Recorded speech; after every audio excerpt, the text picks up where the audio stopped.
इस आईआरसीटीसी वाली एक्सक्लूसिव खबर पर भी विस्तार से बात करेंगे और एक्स्ट्रा माइक्रो में जो राधाकृष्ण दमानी जी ने अपनी शेयर्स खरीदे हैं इस पर भी बात होगी।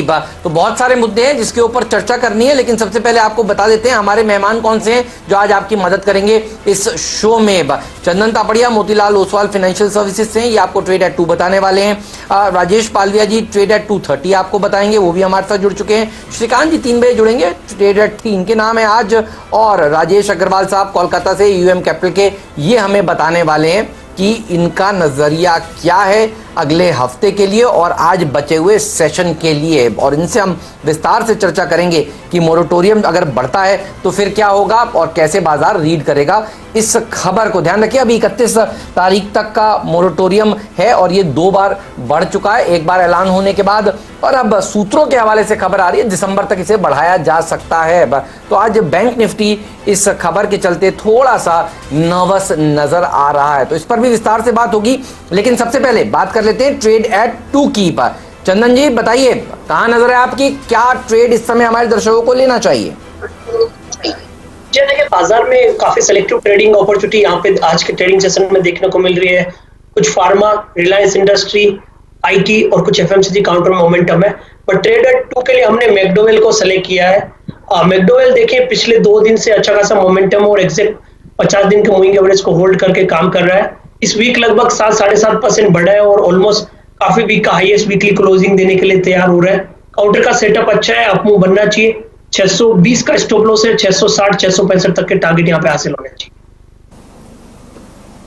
तो राजेश अग्रवाल साहब ने कल सुबह 8 बजे मुनाफे की तैयारी में इसकी चर्चा करनी शुरू करी, तो हम लोग मजे ले रहे थे राजेश अग्रवाल साहब से कि अग्रवाल साहब फ्राइडे आ रहा है और आप लिकर शेयर रिकमेंड कर रहे हैं, और देखिए ये थर्सडे की बात है और अब आप देखिए फ्राइडे को आज आपका भी व्यू है कि लिकर शेयर खरीदने चाहिए, यूनाइटेड स्पिरिट्स पसंद है। अग्रवाल साहब स्वागत है।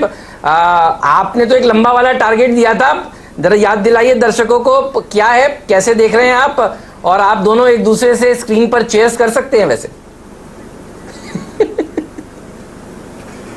जी बिल्कुल बिल्कुल हेमंत जी, कल हमने टारगेट इसमें मौजूदा स्तर से करीब 25% की बढ़त का दिया था, साल भर का टारगेट। हमें ये नहीं बोलना चाहिए कि अपने सेक्टर में एक दिग्गज है, मार्केट लीडर है, स्ट्रॉन्ग ब्रांड्स हैं, डीआईजीओ की हिस्सेदारी है, और सबसे बड़ी बात है कि अगर एफएमसीजी के साथ इसकी वैल्यूएशन कंपैरिजन की जाए तो बहुत सस्ते वैल्यूएशन है।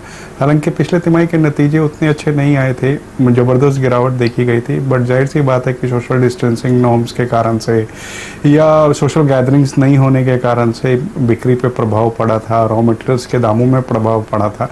लेकिन अब चूंकि धीरे धीरे लॉकडाउन खुलता जा रहा है तो मुझे लगता है कि यहाँ पर बिल्कुल नज़र रखनी चाहिए।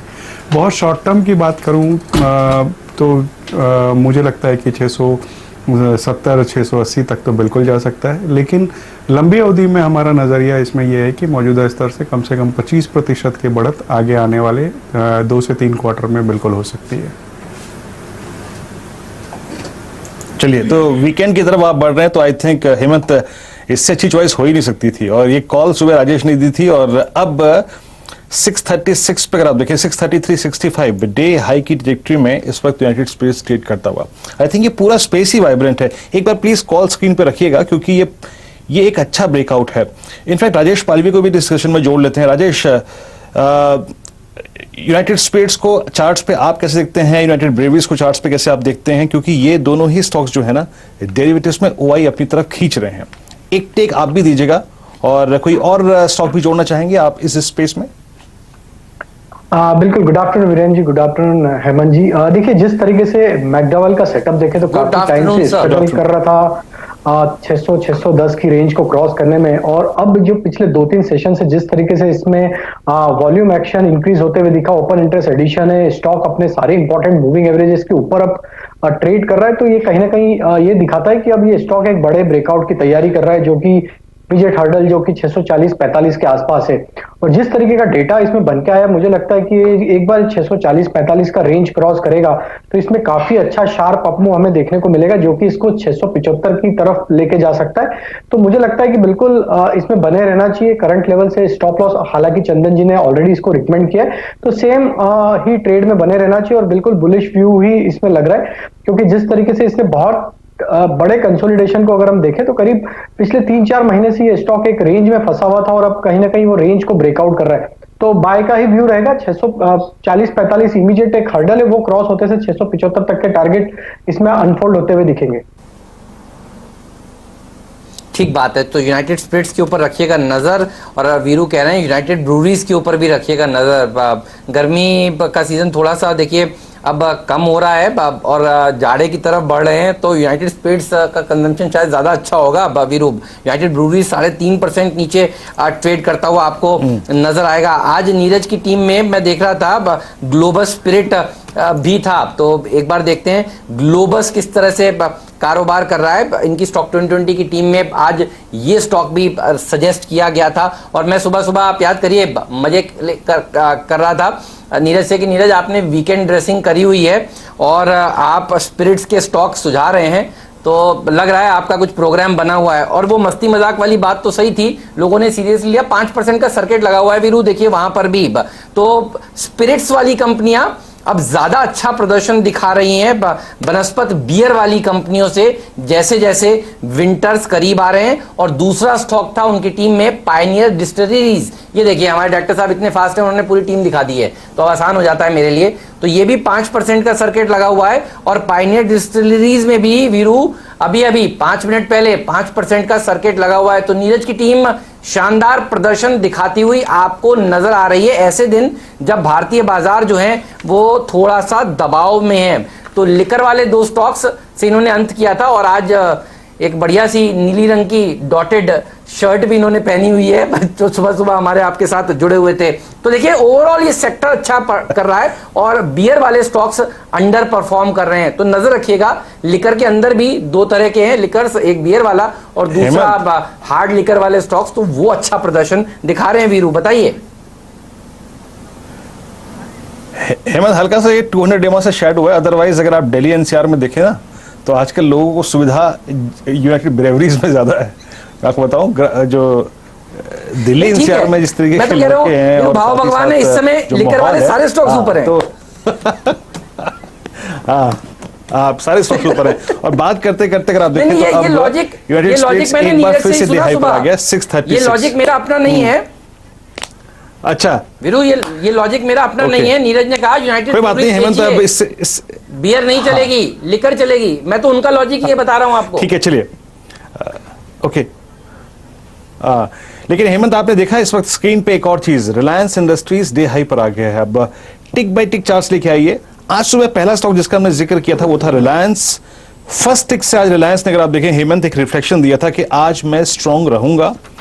लास्ट सेशन की कैंडल को क्रॉस कर दिया था, अब करीब 3% ऊपर रिलायंस डे हाई पर, और it's an all time high for reliance. Rajesh, mister Pallavi, आप पहले हल्का सा स्क्रीन रीडिंग करके बताइए, जो ऑप्शन सेटअप है, टेक्निकल सेटअप है, प्रीवियस हाई को क्रॉस कर देना यानी लास्ट सेशन के हाई को क्रॉस कर देना, उसके बाद अब क्या प्रोजेक्शन है आपके जहन में टेक्निकली, और कैसे चेज करेंगे यहां से भी अगर आगे का मूव चेज करना हो तो?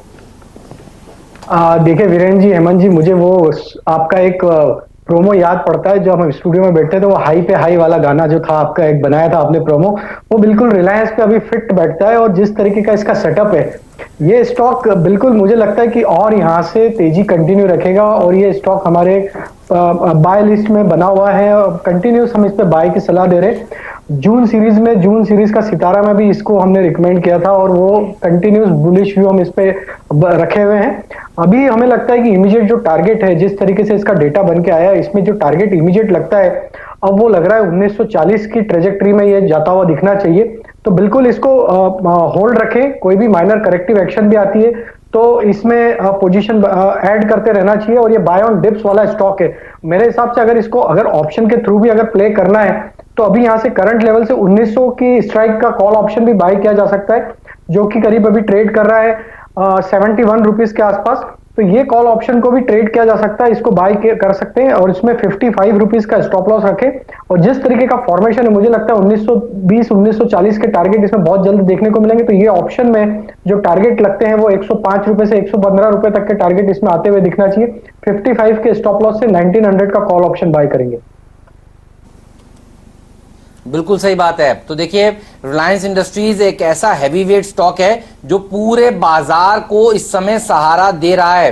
डायरेक्टर साहब, एक स्क्रीन के हिस्से में रिलायंस इंडस्ट्रीज रखिए और दूसरे हिस्से में रिलायंस इंडस्ट्रीज का पार्टली पेड शेयर भी रखिएगा, क्योंकि इस पे बात थोड़ी कम होती है। लेकिन इस स्टॉक ने भी, ये राइट्स का वाला स्टॉक है, देखिए जो लिस्ट हुआ था, इसने भी जबरदस्त प्रदर्शन दिखाया है। और मुझे याद है अग्रवाल साहब ने कई बार कहा है रिलायंस इंडस्ट्रीज तो खरीदिए ही खरीदिए, साथ में पार्टली पेड स्टॉक को भूलिएगा मत। अब देखिए, एजीएम के लिए दिन रह गए हैं कम, और पिछली एजीएम की बात सबको याद है। पिछली एजीएम से अब तक के एक साल के रिटर्न भी दिखाइए। ये देखिए, पार्टली पेड स्टॉक भी भाग रहा है। पार्टली पेड स्टॉक को एक बार 52 वीक हाई लो करके दिखाएंगे तो ये भी देखिए अब 4 डिजिट में आने की तैयारी कर रहा है ये स्टॉक।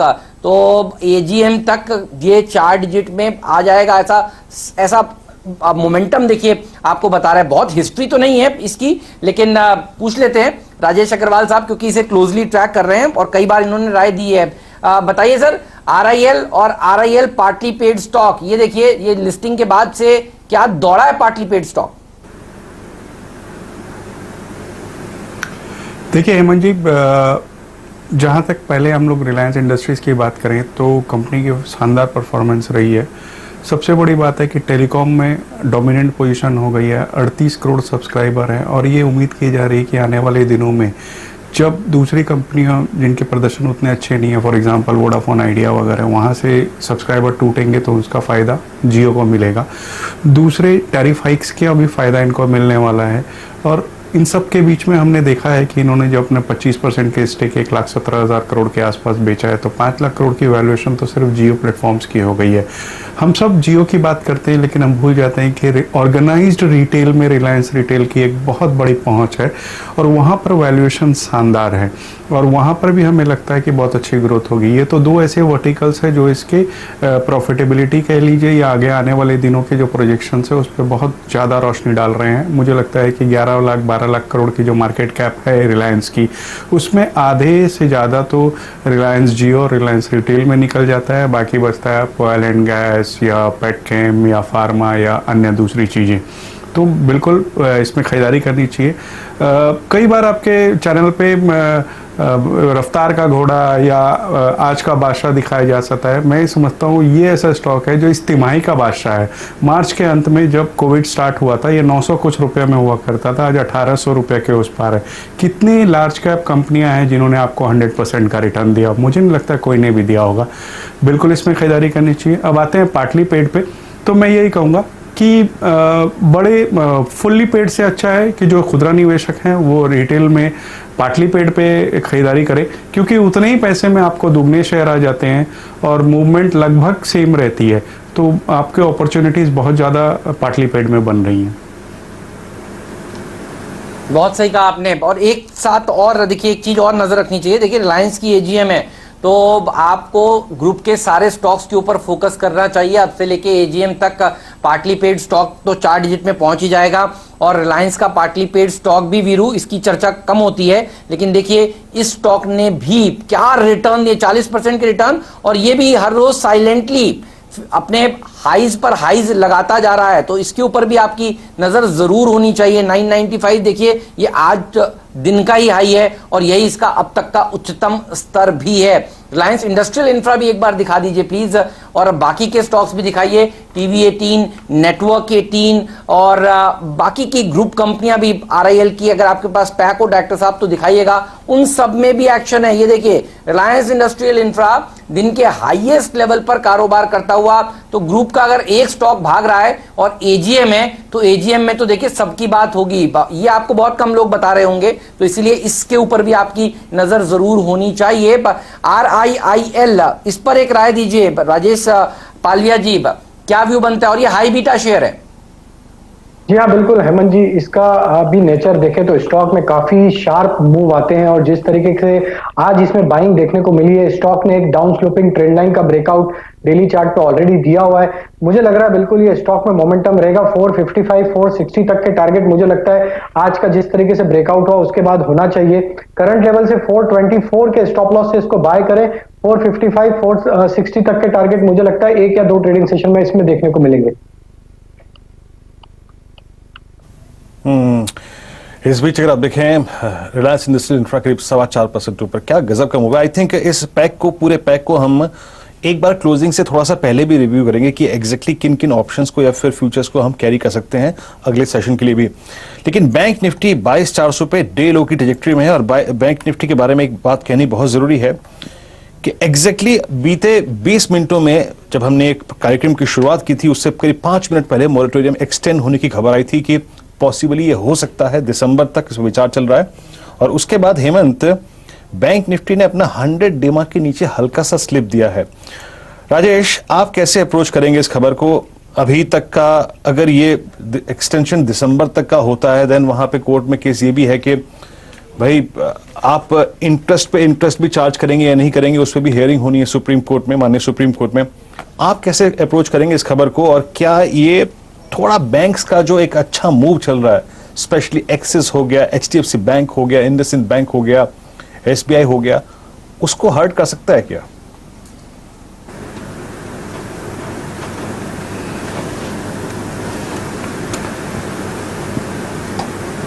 मिस्टर अग्रवाल, आपकी राय? देखिए वीरू, ऐसा है कि मॉरेटोरियम की जो न्यूज़ है मार्केट को सेंटिमेंटली नेगेटिव कर सकती है, जहां हम थोड़ा प्रेशर बैंकिंग स्टॉक में देख सकते हैं जब तक कि कोई हेयरिंग वगैरह ना चालू हो जाए। लेकिन अगर आप देखो तो अभी 2-4 दिन पहले ही PNB के मैनेजिंग डायरेक्टर के ऐसे इंटरव्यूज आ रहे थे, मैं सुन रहा था कि सिर्फ 30% ऐसे उपभोक्ता हैं जिन्होंने मॉरेटोरियम लिया हुआ है। इवन कुछ और बैंकों के चीफ से ऐसे सुनने में आया कि जिन लोगों ने मॉरेटोरियम लिया हुआ था वो अब ऑप्ट आउट होना चाह रहे हैं। तो कहने का मतलब है कि मॉरेटोरियम एक नाम के लिए दिया हुआ है, एक ऑप्शन है, जो लेना चाहें वो ले सकते हैं, बट 30% 40% लोग ही इसको यूटिलाइज कर रहे हैं। ऐसा नहीं है कि मॉरेटोरियम है तो सारे ही लोग मॉरेटोरियम में चले गए हैं। तो मुझे लगता है कि धीरे धीरे जिस तरीके से अनलॉक चालू हो जाएगा, लोगों का कामकाज चालू हो जाएगा, तो जो मॉरेटोरियम में 30% है उस नंबर्स में भी हम गिरावट देखेंगे। तो ये एक ऐसा ऑप्शन है जो सरकार की तरफ से दिया गया है, लेकिन इसको लोग यूटिलाइज नहीं कर रहे हैं। तो इससे बहुत ज़्यादा प्रभाव बैंकिंग के नंबर्स पर मुझे नहीं लगता पड़ेगा, खास इस वजह से। तो इस वजह से मैं बहुत ज़्यादा नेगेटिव नहीं हूँ। कोई गिरावट आती है तो मैं खरीदारी की सलाह दूंगा। फ्रंट लाइन की बात हो तो HDFC या कोटक बेहतर बैठते हैं PSU बास्केट में। SBI और PNB ये दो स्टॉक हैं जो नज़र रखनी चाहिए। PNB में आज 5-6% की गिरावट है और अगर यहाँ से 2-3 रुपया टूटता है तो एक बहुत अच्छी बाइंग पॉइंट हो जाएगी। ठीक बात है। अब तो देखिए, ये पहले बात तो आप समझ लीजिए, ये एक सोर्स बेस्ड खबर है। अब इस खबर को अभी सरकार की तरफ से पुष्टि नहीं हुई है। तो पॉइंट नंबर 1, जब आप न्यूज़ देखें तो ये देखें कि ये सरकार की तरफ से आई है, नहीं साहब, ये सूत्रों के हवाले से आई है। ये खबर की अभी हमने पुष्टि CNBC आवाज़ ने नहीं की है, ये एजेंसीज के हवाले से न्यूज़ अभी आई है और उसके ऊपर मार्केट रिएक्शन दे रहा है वीरू। और अगर ये मोरेटोरियम बढ़ता है तो जैसा कि राजेश अग्रवाल साहब ने कहा, ये एक नीजक रिएक्शन ही होगा और उसमें से काफी कुछ हम पचा चुके होंगे।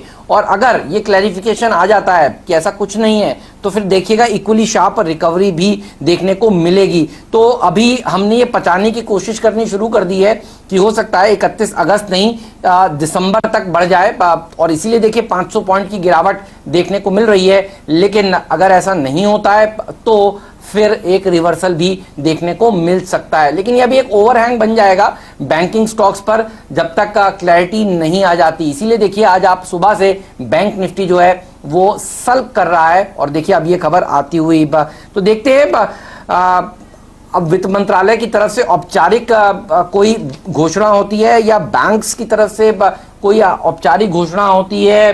कायदे में ये न्यूज आनी चाहिए RBI की तरफ से वीरूपा, क्योंकि उन्हीं को हक है इस बात को बताने का। तो RBI की तरफ से औपचारिक ध्यान रखिएगा, ऐसा कोई ऐलान अभी तक नहीं आया है। तो ये हमारे दर्शक बिल्कुल समझ लें, ये रूमर्स हैं, ये अभी मतलब अनकंफर्म्ड सोर्स बेस्ड खबर है जो एजेंसीज ने ब्रेक करी है, और इसीलिए बाजार में बैंक निफ्टी में थोड़ा सा दबाव देखने को मिल रहा है। सपोर्ट कौन सा है बैंक निफ्टी के लिए ये जान लेते हैं, वो जरूरी है। चंदन जी बताइए।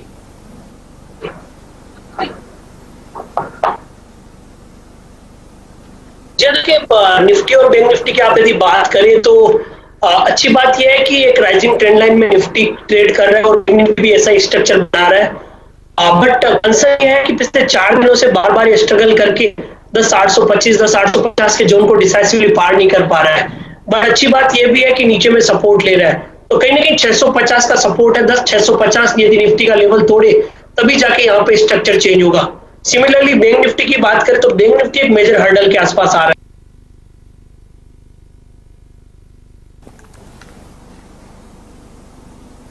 अभी इनका संपर्क टूट गया चंदन का, उनसे बात करेंगे हम, लेकिन अब थोड़ा हेमंत स्ट्रेंथ वाले फैक्टर्स पर फोकस करते हैं। जैसा कि अभी ये खबर अगर आप देखें कंफर्म सोर्सेज से नहीं आई है, और सही मायने में जैसे कि हेमंत ने कहा कि जब तक आरबीआई इसके बारे में कोई टिप्पणी नहीं करता, इसको सिर्फ एक खबर मात्र, उड़ती खबर मात्र के तौर पे लेके चलना चाहिए। लेकिन कुछ स्ट्रेंथ वाले कंपोनेंट्स पर फोकस करते हैं। अब आज देखिए फार्मा में काफी अच्छी खासी स्ट्रेंथ है। एसबीआई लाइफ कल अगर आप देखें नंबर्स के बाद काफी अच्छा खासा मूव देता हुआ। आज आप मैकडोवेल्स की बात हो चुकी है, एचयूएल इस दौर के हाई पर है। थोड़ा हम पहले आते हैं एफएमसीजी पर। राजेश, मिस्टर पालविया, आपकी राय जानना चाहूंगा। अगर मार्केट में थोड़ी सी टर्बुलेंस है तो एक बार के लिए फिर बाजार थोड़ा सा अपना झुकाव जो है ना वो फार्मा पे या फिर एफएमसीजी पे करेगा। इस वक्त आप चाहे डाबर को देखिए डे हाई, मेरिको को देखिए अच्छा करता हुआ, एचयूएल काफी स्ट्रांग है। आप इनमें से क्या रखना चाहेंगे ट्रेडिंग पोर्टफोलियो में इस वक्त, सिर्फ ट्रेडिंग प्रोस्पेक्टिव से? जी बिल्कुल वीरेंद्र जी, देखिए जिस तरीके से मार्केट थोड़ा सा, जब भी मार्केट में कोई भी वॉलेटिलिटी होती है तो डिफेंस की तरफ बढ़ता है, तो फार्मा और एफएमसीजी दोनों सेक्टर में जरूर एक बाइंग इंटरेस्ट बनता है। दोनों स्टॉक आपने जिक्र किए, डाबर एचयूएल दोनों ही अट्रैक्टिव है। मुझे अगर टेक्निकल सेटअप के हिसाब से देखें तो डाबर और दूसरे इसी पैक से देखें तो गोदरेज कंज्यूमर, ये दोनों स्टॉक काफी अट्रैक्टिव लग रहे हैं। और जिस तरीके से सेटअप है डाबर में, मुझे लगता है कि स्टॉक में आज जिस तरीके से trend line, down sloping trend line का एक ब्रेकआउट हुआ है और उसके ऊपर आज ये सस्टेन कर रहा है, तो डाबर में यहां से एक अपमूव एक्सटेंड हो सकता है। अगर मार्केट में थोड़ी और वॉलेटिलिटी बनती है या प्रॉफिट बुकिंग के चलते भी अगर मार्केट थोड़ा सा डिफेंसिव होता है, तो मुझे लगता है डाबर में यहां से एक अपमूव आना चाहिए, क्योंकि आज बाइंग इंटरेस्ट देखने को मिल रहा है स्टॉक में। ये स्टॉक में टारगेट मुझे लगता है 488 से 492, ये टारगेट इसमें देखने को मिलना चाहिए डाबर में। करंट लेवल से 468 के स्टॉप लॉस से डाबर बाय करने की सलाह रहेगी।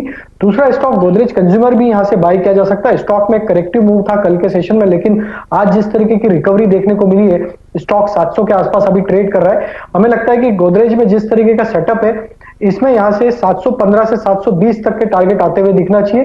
करंट लेवल से 694 का स्टॉप लॉस रखना चाहिए। ठीक बात है, तो डाबर के ऊपर रखिएगा नजर। एफएमसीजी स्टॉक्स बढ़िया हैं, लेकिन देखिए ये मोरेटोरियम वाली खबर ही बाजार को आज सता रही है। जब हमने कार्यक्रम की शुरुआत की थी तब 400 पॉइंट नीचे बैंक निफ्टी था, अब करीब करीब 650 पॉइंट नीचे बैंक निफ्टी पहुंचता हुआ नजर आ रहा है। वीरू, चर्चा देखिए मार्केट में एक ये भी चल रही है, जब वो जो मुफ्त अनाज वाली स्कीम है उसको बढ़ाया गया है, तो फिर क्या मोरेटोरियम को नहीं बढ़ाया जाना चाहिए? तो देखिए ये सब चीजें हैं जो मार्केट में इस समय चल रही हैं और वो बैंक निफ्टी को नीचे खींचने का काम इस समय कर रही हैं। लेकिन एफएमसीजी अच्छा प्रदर्शन दिखा रहा है, आप बिल्कुल ठीक कह रहे हैं। और हमने टीसीएस की बात अभी विस्तार से नहीं करी। देखिए टीसीएस के मैनेजमेंट ने सीएनबीसी आवाज को चुना सबसे पहले इंटरव्यू देने के लिए आज सुबह सवेरे, नतीजे उनके आए और देखिए किस तरह की रिकवरी निचले स्तरों से टीसीएस के शेयर में आज के सत्र में देखने को मिली है। तो ऑफ लोज है ये स्टॉक। और आशीष अगर हमारे साथ जुड़ चुके हो तो डायरेक्टर साहब बताइएगा, उनसे हम ये भी समझेंगे कि अब इन्फोसिस से क्या उम्मीद करनी चाहिए अगले हफ्ते। टीसीएस के मैनेजमेंट का एक बयान भी आपको सुनवा देते हैं, उसके बाद फिर आशीष के पास चलेंगे और टीसीएस पर भी एक राय लेंगे अपने एक्सपर्ट से। Go into the future, we are confident on the recovery happening, and with the recovery obviously we will see, आपने बताया तो वो थोड़ा आना है। तो देखिए कमेंट्री बहुत ही बढ़िया, और ये एक्सक्लूसिव इंटरव्यू आपने देखा आज सुबह सुबह सीएनबीसी आवाज पर। लेकिन अब सब यही सोच रहे हैं कि आगे क्या होगा। डॉक्टर साहब एक बार टेक महिंद्रा दिखाइए, एक बार विप्रो दिखाइए। आज सुबह सुबह जब हसीन साहब हमारे साथ जुड़े थे तो वो ये कह रहे थे कि आपको टीसीएस तो होल्ड करना चाहिए, लेकिन साथ में आपको टेक महिंद्रा पर भी रखनी चाहिए नजर और विप्रो पर भी रखनी चाहिए नजर। ये सब आज मुनाफे की तैयारी में चर्चा हुई है। क्या उनका बयान हमारे पास है डॉक्टर साहब, बताइएगा। और उसके बाद फिर आशीष के पास भी चलेंगे, उनसे भी जानेंगे कि अब इन्फोसिस के नंबर्स कैसे आ सकते हैं। बुधवार को उनके नंबर आने वाले हैं। देखिए विप्रो अच्छा प्रदर्शन दिखा रहा है, और एक बार टेक महिंद्रा का चार्ट भी दिखाइए, देखते हैं वो किस तरह से ट्रेड कर रहा है। तो टेक महिंद्रा थोड़ा सा रिकवर हुआ, लेकिन 1.5% नीचे इस समय ट्रेड कर रहा है। डॉक्टर साहब आपके क्यू का मुझे इंतजार रहेगा, तब तक मैं आशीष के पास चलता हूं। आशीष बताइए। अच्छा नहीं है भसीन साहब की बाइट, कोई बात नहीं, आशीष के पास चलते हैं। आशीष से जानते हैं कि इन्फी इसके नंबर्स कैसे रह सकते हैं बुधवार को, और एचसीएल टेक। आशीष आपके लिए तो बहुत काम बढ़ जाएगा अभी। जैकपॉट तो आप वैसे ही देना आजकल बंद कर रहे हैं, अब इतने सारे एक आप भूल गए इन्फोसिस। बताइए बताइए क्या भूला। हाँ, तो मंगलवार को उसमें विप्रो है पहले, उसके बाद इन्फोसिस बुधवार को आएगा, और शुक्रवार को एचसीएल टेक आना है। तो सारी लिस्ट तैयार है। नहीं कोई गलती, ये अभी इवेंट्स कैलेंडर पे आएंगे तो सारी डिटेल्स निकल कर आएंगे आप लोगों के लिए। अगले हफ्ते पे नजर लेकर आऊंगा आगे। अच्छा, जहां तक इन्फोसिस, हाँ इन्फोसिस एचसीएल टेक के परफॉर्मेंस की बात है, टियर 1 आईटी कंपनीज एक्सपेक्टेड था कि Q1 में, क्योंकि पेन था पैंडेमिक का, सारी आईटी कंपनीज दबाव दिखाएंगी। 5 से 7-8% Q1Q रेवेन्यू डिक्लाइन की बात थी। उसमें एक्सपेक्टेड ये था, क्योंकि बेहतर बेस है, डाइवर्सिफाइड बेस है टीसीएस और इन्फोसिस का, इनका परफॉर्मेंस बेहतर रहेगा, तो 5 से 6% का डिक्लाइन होगा।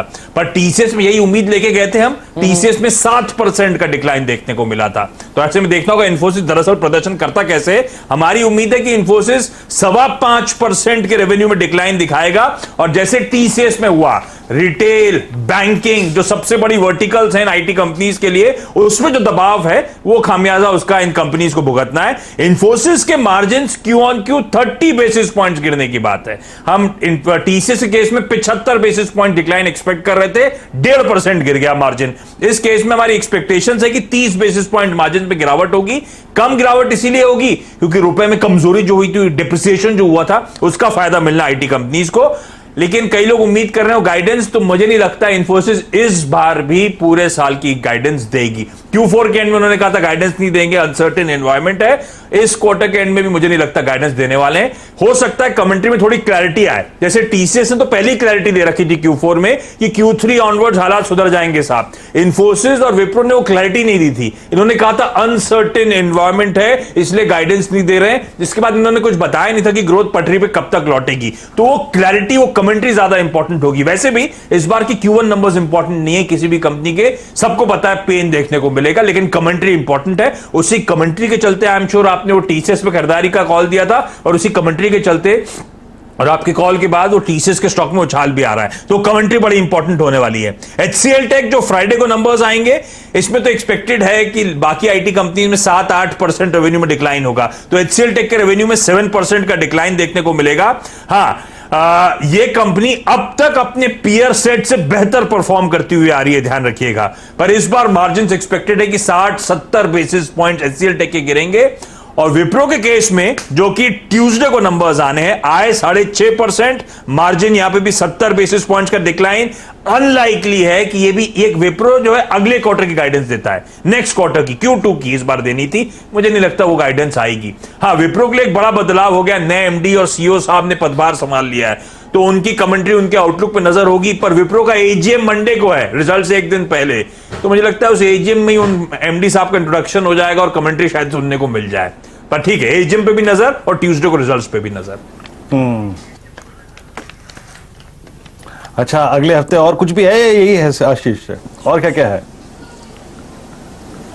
अरे बहुत कुछ है, अरे बहुत कुछ है। तो इनसे बातचीत की शुरुआत करी तो ध्यान रखिए Q1 के नंबर्स पे माहौल रहेगा अगले हफ्ते, अब वो पिकअप होंगे। अच्छा ठीक है।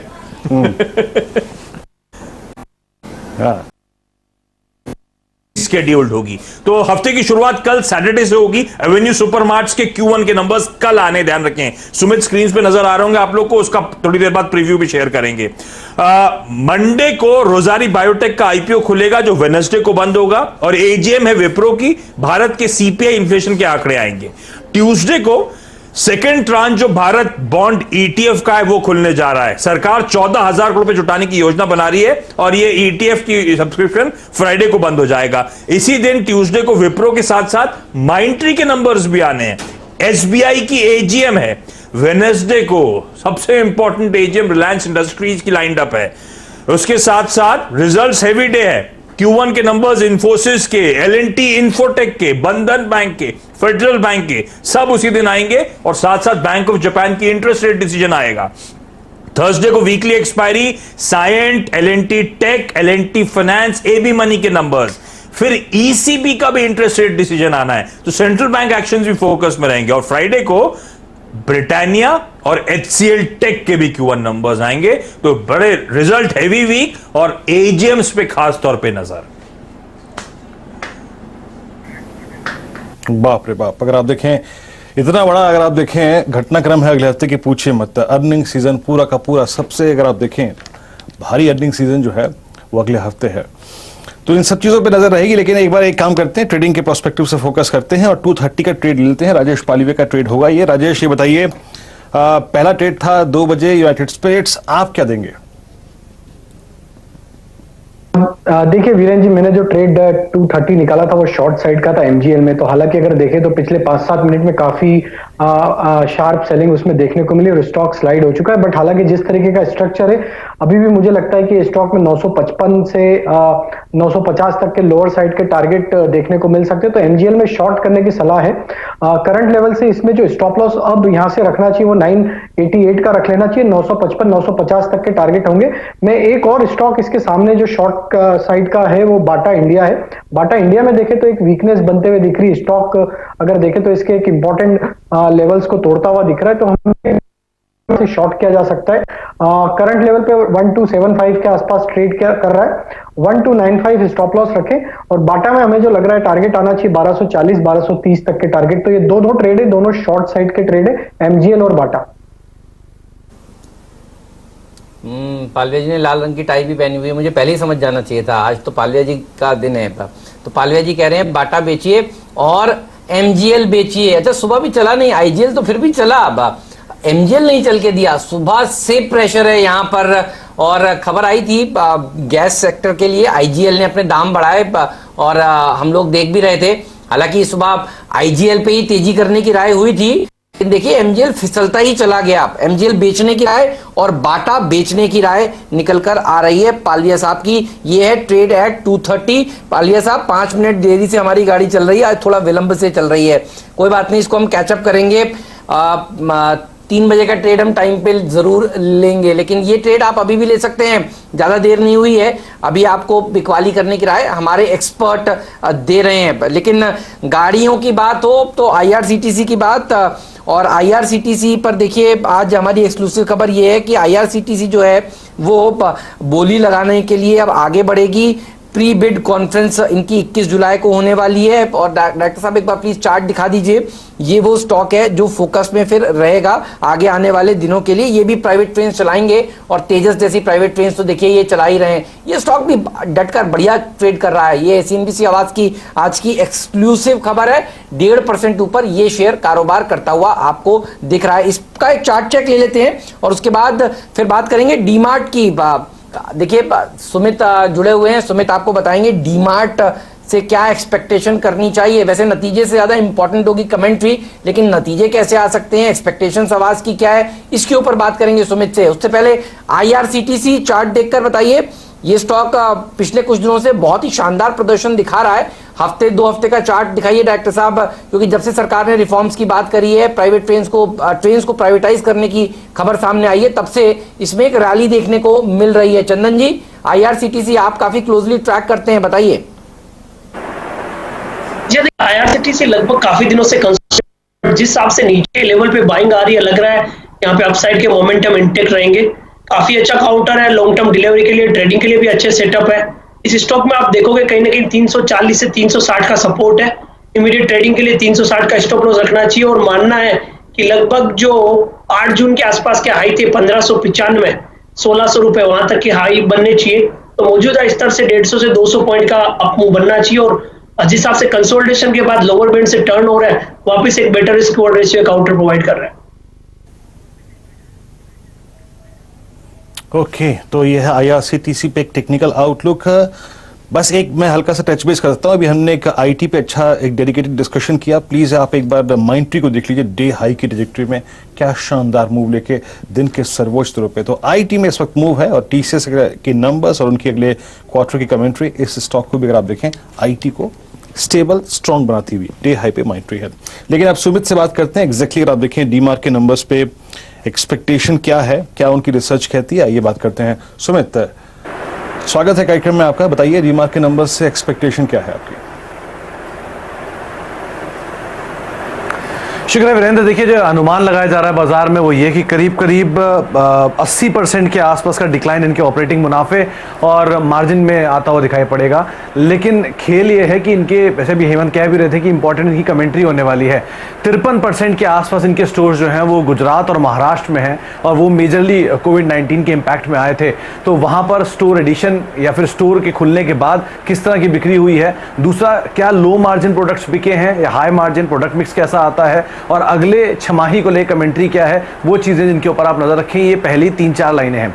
अब इनके नंबर्स वाइज अगर आप देखेंगे तो ऑपरेटिंग मुनाफा 80-82% टूटने का अनुमान है, मुनाफा करीब 83% टूटने का अनुमान है, मार्जिन 3%, 11% के सामने 3% सिंगल डिजिट में आने का अनुमान है। लेकिन अपर एंड पे 4-4.5% भी ब्रोकर्स मान है, लोअर एंड पे 3% के आसपास है और आय फ्रंट पे भी 30-32% के आसपास का डिक्लाइन है। तो एक स्टीप फॉल की बातचीत क्वार्टर ऑन क्वार्टर बेसिस पर भी है और YOY बेसिस पर भी है। ये बता दें कि पिछली तिमाही में करीब 383 करोड़ का मुनाफा था और इस बार वो डबल डिजिट में आने का अनुमान लगाया जा रहा है और पिछले साल 323 करोड़ रुपए के आसपास था, वहां से भी डबल डिजिट में आ रहा है। तो नंबर वाइज वीक नंबर आने का अनुमान लगा रहा है मार्केट, लेकिन क्रूशियल कमेंट्री है, स्पेशली सेकंड हाफ को लेकर आउटलुक क्या आता है वो बहुत क्रूशियल रहेगा। मैनेजमेंट की तरफ से बयान क्या आते हैं आगे के आउटलुक को लेकर। बहुत सही कहा आपने। और देखिए सबसे पहले CNBC आवाज आपको बताता है नतीजे कैसे आएंगे। सुबह भी देखिए इस पे चर्चा हो रही थी और सुमित का ये वाला लिंक जरूर देखा करिए। अर्निंग सीजन कैसा रह सकता है नतीजों के लिहाज से, क्योंकि देखिए नतीजों के ऊपर ही हमें रिएक्शंस देना है सोमवार को सुबह सुबह। तो एक्सपेक्टेशन बहुत वीक है और सही बात भी है, केवल खाने पीने की चीजें ही देखिए बिक रही थी, वो भी काफी दिन तक। शुरुआत में तो सब जगह लॉकडाउन रहा, आपके जो लोकल किराना वाले हैं आप उनसे सामान खरीद रहे थे और उसके बाद कुछ दिनों बाद देखिए फिर खुलना हल्के हल्के शुरू हुआ था। तो इस बार के नंबर से ज्यादा एक्सपेक्टेशन नहीं करना चाहिए, कमेंट्री से एक्सपेक्टेशंस आपको जरूर रखनी चाहिए।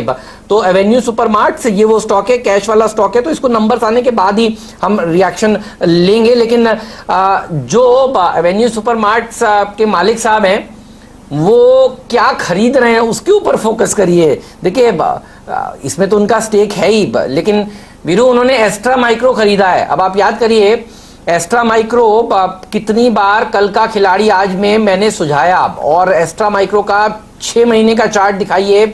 जब जब चाइना से तनाव हुआ हमने कहा देखिए एस्ट्रा माइक्रो खरीद लीजिए।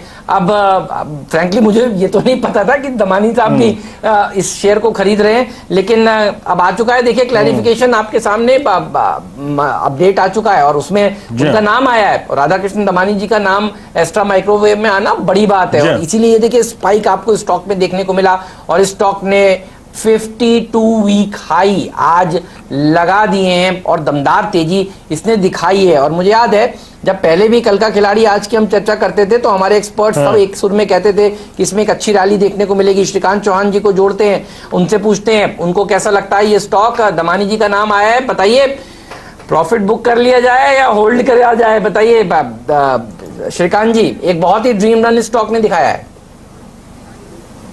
हेमंत जी देखिए, अगर दमानी जी का अगर आया है तो बेचने का तो कोई सवाल बनता ही नहीं है। जब तक वो नहीं बेचेंगे, जब तक उनका कोई क्लियर नोटिफिकेशन नहीं आता है कि उनका स्टेक कुछ कम हुआ है ना, तब तक नहीं बेचना चाहिए। क्योंकि ये सब लॉन्ग टर्म इन्वेस्टर्स है और मैंने देखा है कि इनके जो स्टॉक्स होते हैं वो लॉन्ग टर्म में अच्छे परफॉर्म करते हैं, बट फॉर दैट आपका इन्वेस्टमेंट एकदम बड़ा नहीं होना चाहिए। यानी ऐसा नहीं होना चाहिए कि मैंने मेरे पूरे के पूरे कैपिटल को एक साथ उठा के मैंने एस्ट्रा माइक्रो में डाल दिया, वो गलत चीज़ है। वो 10 स्टॉक्स बाय करेंगे, 10 में से शायद उनके 3-4 स्टॉक्स फेल होते हैं, ऐसा नहीं कि नहीं हुए हैं फेल, बट जो 5-6 स्टॉक्स कमा के देते हैं, तो मैं तो बोलता हूँ कि जो 2-3 स्टॉक कमा के देते हैं वो पूरे 10 स्टॉक का लॉस निकाल के प्लस पैसा कमा के देते हैं। तो मुझे लगता है कि अगर आपके पास अगर फंड्स है तो आप थोड़ा उसको प्रॉपरली उसको इन्वेस्ट करें, थोड़ा मनी मैनेजमेंट को फॉलो करें। बट एस्ट्रा माइक्रो मुझे लगता है कि चार्टिकली ये बहुत दिनों के, बहुत सालों के बाद एक अच्छे रिवर्सल पैटर्न में कन्वर्ट हो रहा है लॉन्ग टर्म चार्ट पे। और चूंकि ये बड़े इन्वेस्टर ने लिया है तो लॉन्ग टर्म चार्ट देखने चाहिए हेमंत जी, और मुझे लगता है कि ये स्टॉक अपने प्रीवियस हाई को क्रॉस करेगा 180 को, तो शायद आने वाले दिनों में हम 180 या 200 के लेवल्स देख सकते हैं। तो करंट लेवल से भी अगर लॉन्ग टर्म का व्यू हो तो बाय कीजिए, करेक्शन में और बाय करके बैठिए इसके ऊपर, और 200 रुपए तक के टारगेट आप पकड़ के चलिए। हेमंत, ये 2020 में कब से खरीदारी की सलाह दे रहे थे हम इसमें एग्जैक्टली? एक तभी चार्ट पे डिस्कशन भी करना है कुछ। एक बार नहीं, मैं आपको बताता हूँ, हाल ही में 3 जुलाई को भी दिया था, 17 जून को भी दिया था, 16 जून को भी दिया था, 8 जून को भी दिया था। तो कल के खिलाड़ी आज में होता था तो स्टॉक 2020 में तो ऑटोमेटिकली पहुंच ही जाता। और हम यही कहते थे पहले कि ये एक बार डॉक्टर साहब 6 महीने का चार्ट दिखाएंगे तो सबको समझ में आएगा कि क्या बात हो रही है यहाँ पर, क्योंकि आज के इंटरडे के चार्ट से लोगों को समझ में ही नहीं आएगा। तो 3 महीने का चार्ट देखिए तो ये स्टॉक निचले स्तरों से दरअसल डबल हो चुका है। तो कई लोग क्वेश्चन मार्क भी लगाते थे कि ये तो इसमें प्रमोटर की हिस्सेदारी कम है, क्या करें। और हम ये कहते थे इसके प्रमोटर साइंटिस्ट हैं, L&T ने पहले इसमें हिस्सेदारी खरीदी हुई थी। ये कंपनी में FDI का टारगेट है, और मुझे याद है FDI वाला निवेश की खबर जिस दिन आई थी तो सबसे पहले एस्ट्रा माइक्रोवेव ही सुझाया गया था। 1 महीने में 55% के रिटर्न, और ये शेयर देखिए लोस से 80% के रिटर्न। तो लॉकडाउन में पैसा कई शेयरों में डबल हुआ है, उसमें एस्ट्रा एक सटीक उदाहरण है। जी हाँ। अच्छा देखिए, मैं इसलिए बात कर रहा हूँ कि अगर आपने कहा ना 8 जून को भी आपने बाय कॉल दी थी हेमंत, ये जो इसका चार्ट है ना, याद रखिए ये जुलाई, अभी सिर्फ अगर आप देखें 10 दिन हुए हैं इसमें, और जून में इसके जो वॉल्यूम्स है ना, याद रखिए कंसेक्यूटिव मंथ, यानी लगातार 2 मंथ में इतने स्ट्रॉन्ग वॉल्यूम्स पिछले 5 साल में पहली बार हुए हैं। तो जो श्रीकांत ने बात कही है ना कि होल्ड करिएगा, ये ऑल टाइम हाई भी क्रॉस कर सकता है, वो पॉसिबल है क्योंकि ये एक बहुत नीचे बड़ा बेस बना के आया है, तो वो एक अच्छी चीज है। मीनवाइल एक बार रिलायंस को देखिए, फिर डे हाई पर 1988, अगर आप देखें जुलाई फ्यूचर्स 1885 डे हाई की ट्रेजेक्टरी में ट्रेड कर रहा है। अच्छा, बाटा इस बीच अगर आप देखें डे लो की ट्रेजेक्टरी में आ चुका है, 1270 का जुलाई फ्यूचर्स डे लो की ट्रेजेक्टरी में है। कुछ स्टॉक्स जो कि और अच्छा कर रहे हैं, जिनमें काफी अच्छा खासा मूव है, उसमें एक बार आप लेके आइए आज SBI लाइफ। सुबह हमने कवर किया था, बहुत डेडिकेटेड डिस्कशन किया था इस पे, और SBI लाइफ प्रिफर्ड पिक थी उस सेगमेंट में। अब आज देखिए, आज का जो हाई है ना, इसका मेरे ख्याल से, जी हाँ, इसका ऑल टाइम हाई भी है। एक बार श्रीकांत जरा अपनी राय रखिएगा। आज सुबह हम मंथली नंबर्स पे अगर आप देखें जो डिस्कशन कर रहे थे, उसमें SBI लाइफ टॉप गेनर था, और आज का हाई इसका ऑल टाइम हाई भी है। अगर ये इस ट्रेजेक्टरी को निकालता है जो है करीब 873, 875, 880 की ट्रेजेक्टरी, तो नया टेक्निकल प्रोजेक्शन क्या होता है as a, not as a trader, as a investment call? Srikanth देखिए, SBI लाइफ ने वैसे आज 850 के लेवल को काफी अच्छी तरीके से मेंटेन किया है, और अगर आप ऑप्शन डेटा देखते हो तो वहां पे काफी अच्छा एक पुट राइटिंग हुआ है। और एट द सेम टाइम अगर आज जो ये गैप से खुला है because of specific news flow, उस गैप को उसने इतने वॉलेटाइल मार्केट में भी काफ़ी अच्छी तरीके से होल्ड किया है। तो मुझे लगता है कि ये स्टॉक यकीनन 900 रुपये के लिए जा रहा है।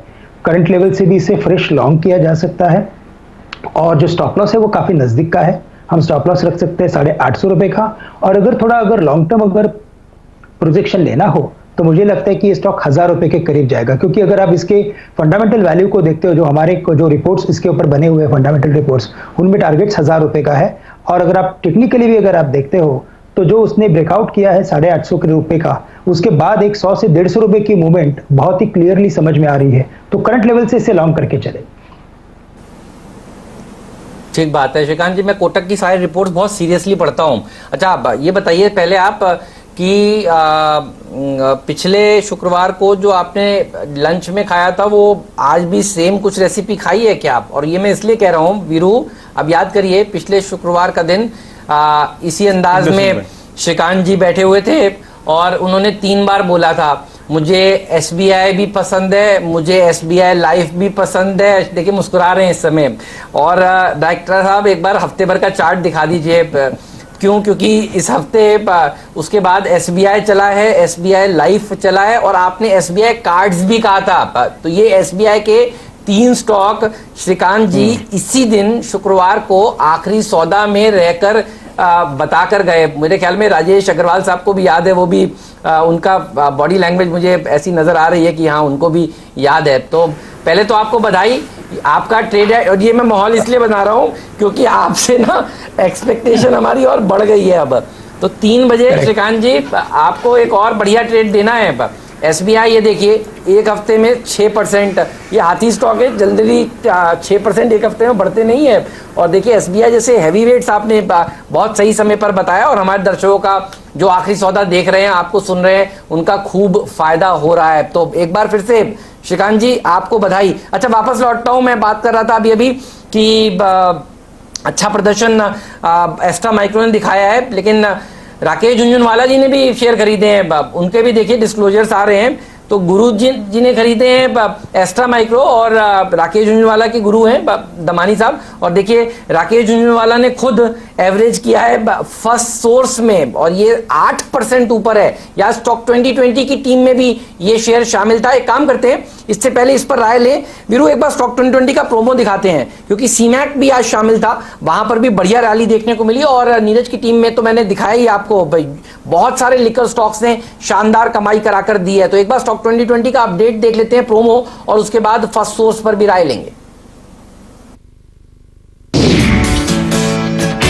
देखिए सीमैक तो 17% ऊपर हो चुका है। GTPL जेन नेटवर्क इसलिए टीम में शामिल किया था क्योंकि नतीजे इस बार अच्छे आने की एक्सपेक्टेशंस लगाई जा रही हैं। नीरज की टीम भी आ गई, लीजिए आपके सामने। PNB में बिकवाली करने की राय सही थी, AB मनी और साथ ही ग्लोबल स्पिरिट तेजस पर भी खरीदारी करने की राय थी। फर्स्ट सोर्स जैसी कंपनी हाई बीटा है, 41 का मेरा स्टॉप लॉस होगा, 47-48 इसका पहला टारगेट है, टेक्निकली 54 तक जा सकता है। KSFC में भी अच्छी बाइंग देखने को मिली है 60 रुपए के स्टॉप लॉस के साथ। जिन्होंने आज सुबह खरीदा है वो होल्ड करके चल सकते हैं। इसमें भी पोजिशनल टारगेट हमें 68 के नजर आते हैं। तो आप देखिए इसमें भी अच्छी तेजी करने की राय सुबह भी आज आपको दी थी। और बाजार देख लीजिए कहां है, 150 पॉइंट नीचे सेंसेक्स, निफ्टी 50 अंक नीचे, सीमैक 12% ऊपर और फर्स्ट सोर्स 8% ऊपर कारोबार करता हुआ आपको नजर आएगा। फर्स्ट सोर्स कैसा लगता है राजेश अग्रवाल साहब, बताइए, क्योंकि कोलकाता की कंपनी है तो आप ट्रैक करते होंगे आई एम श्योर। और आरजे ने यहाँ पर शेयर खरीदे हैं तो इसका मतलब शायद एवरेज किया होगा उन्होंने। आपको ये कैसा लगता है, बताइए इस स्टॉक के बारे में प्लीज। देखिए बहुत शानदार कंपनी है, लगातार डेट कम करी है और अभी पिछले दिनों में टॉप मैनेजमेंट चेंजेस भी हुए हैं। उसके बाद उम्मीद और अच्छी हो गई है कंपनी के तरफ से। और सबसे बड़ी बात अगर वैल्यूएशन के लिहाज से देखेंगे तो 10 से भी कम FY22 के PE पे इस वक्त ट्रेड कर रहा है। हमारा अनुमान है कि ये स्टॉक 55 से 60 रुपए के बीच में आने वाले दिनों में जा सकता है। तो आज तो वैसे बहुत अच्छी बढ़त हो गई है, लेकिन मैं ये कहूँगा कि थोड़ी सी भी डिप आता है तो यहाँ पे खरीदारी की जा सकती है। वाकई इस बीच अगर आप देखें फर्स्ट सोर्स जो है एग्जैक्टली अगर आप देखें हेमंत डे हाई की डिरेक्टरी में आके ट्रेड करता हुआ, याद रखिए फर्स्ट सोर्स के जो आज वॉल्यूम्स थे ना, इनफैक्ट मैं भी इस स्टोरी को बहुत बारीकी से आज रीड करके देख रहा था हेमंत इस स्टॉक को। ये इसके वॉल्यूम जो हैं पिछले 2 साल के सबसे स्ट्रॉन्गेस्ट वॉल्यूम डे हैं। और मिस्टर राकेश झुंझुनवाला साथ ही साथ HDFC स्मॉल कैप फंड ने भी इसमें अगर आप देखें अपना स्टेक बढ़ाया है। तो इसको एक बार टेक्निकली भी हेमंत चेक करा लेते हैं। याद रखिए आज की इसकी ओपनिंग एग्जैक्टली 200 डिमा के ऊपर हुई थी, 200 डिमा के ऊपर सेटल्ड है और ऐसा इसने कम से कम यकीन मानिए 2018-19-20 में तो कभी नहीं किया था। राजेश, मिस्टर पालविया, एक बार अपना टेक चेक जरा दीजिएगा इस पे। नेक्स्ट पॉसिबल टारगेट्स क्या हो सकते हैं? 49.50 का पहला ट्रेडिंग स्विंग मिल सकता है क्या इसमें? बिल्कुल वीरेन जी, इसका फॉर्मेशन जिस तरीके से हुआ, स्टॉक को अगर हम वीकली चार्ट पे देखें तो एक कॉन्ट्रैक्टिंग ट्रायंगल का ब्रेकआउट देखने को मिला है, और जिस तरीके से स्टॉक अब सारे important moving average, long term moving averages के ऊपर अब ट्रेड कर रहा है, तो मेरे हिसाब से जो पैटर्न फॉर्मेशन हुआ उसका टारगेट तो 60 रुपए तक के आसपास बनना चाहिए। अभी इमीडिएट जो टारगेट इसका जो ट्रेडिंग पॉइंट ऑफ व्यू से टारगेट देखें वो 48-49 तक का बिल्कुल बनेगा। करंट लेवल से भी पोजीशन बनाई जा सकती है, कोई डिप मिलता है तो भी इसको ऐड करें। 39 रुपीज स्टॉप लॉस रखें। मुझे लग रहा है कि ये थोड़ा अगर इसको पोजिशनल टाइम देंगे तो 60 रुपीज के टारगेट इसमें आते हुए दिखेंगे। इमीडिएट टारगेट 49 रुपीज तक के होंगे। बिल्कुल, तो इस पर रखिएगा नजर। बढ़िया प्रदर्शन ये स्टॉक दिखा सकता है आगे चलकर, लेकिन डिप्स में खरीदारी करने की राय आपको दी जा रही है। अच्छा, दो और स्टॉक्स हैं जिस पर चर्चा हो रही थी आज सुबह सुबह, वो है जीएनएफसी और जीएसएफसी। और एक बार स्टॉक 2020 की पूरी टीम भी दिखा दीजिए वो किस तरह से प्रदर्शन दिखा रही है। उसके बाद फिर ट्रेड एट 3 का वक्त भी हो जाएगा। उसके बाद फिर हम आपको अपने एक्सपर्ट्स के BTST आइडिया भी 3 बजे देने शुरू करेंगे। यतिन अगर जुड़ चुके हो तो बताइएगा, क्योंकि यतिन आपको बताएंगे ब्रोकरेज हाउसेस की रडार पर कौन से स्टॉक्स हैं। डायरेक्टर साहब, क्या वो आ चुके हैं? मुझे बता दीजिएगा, एक बार अलर्ट कर दीजिएगा।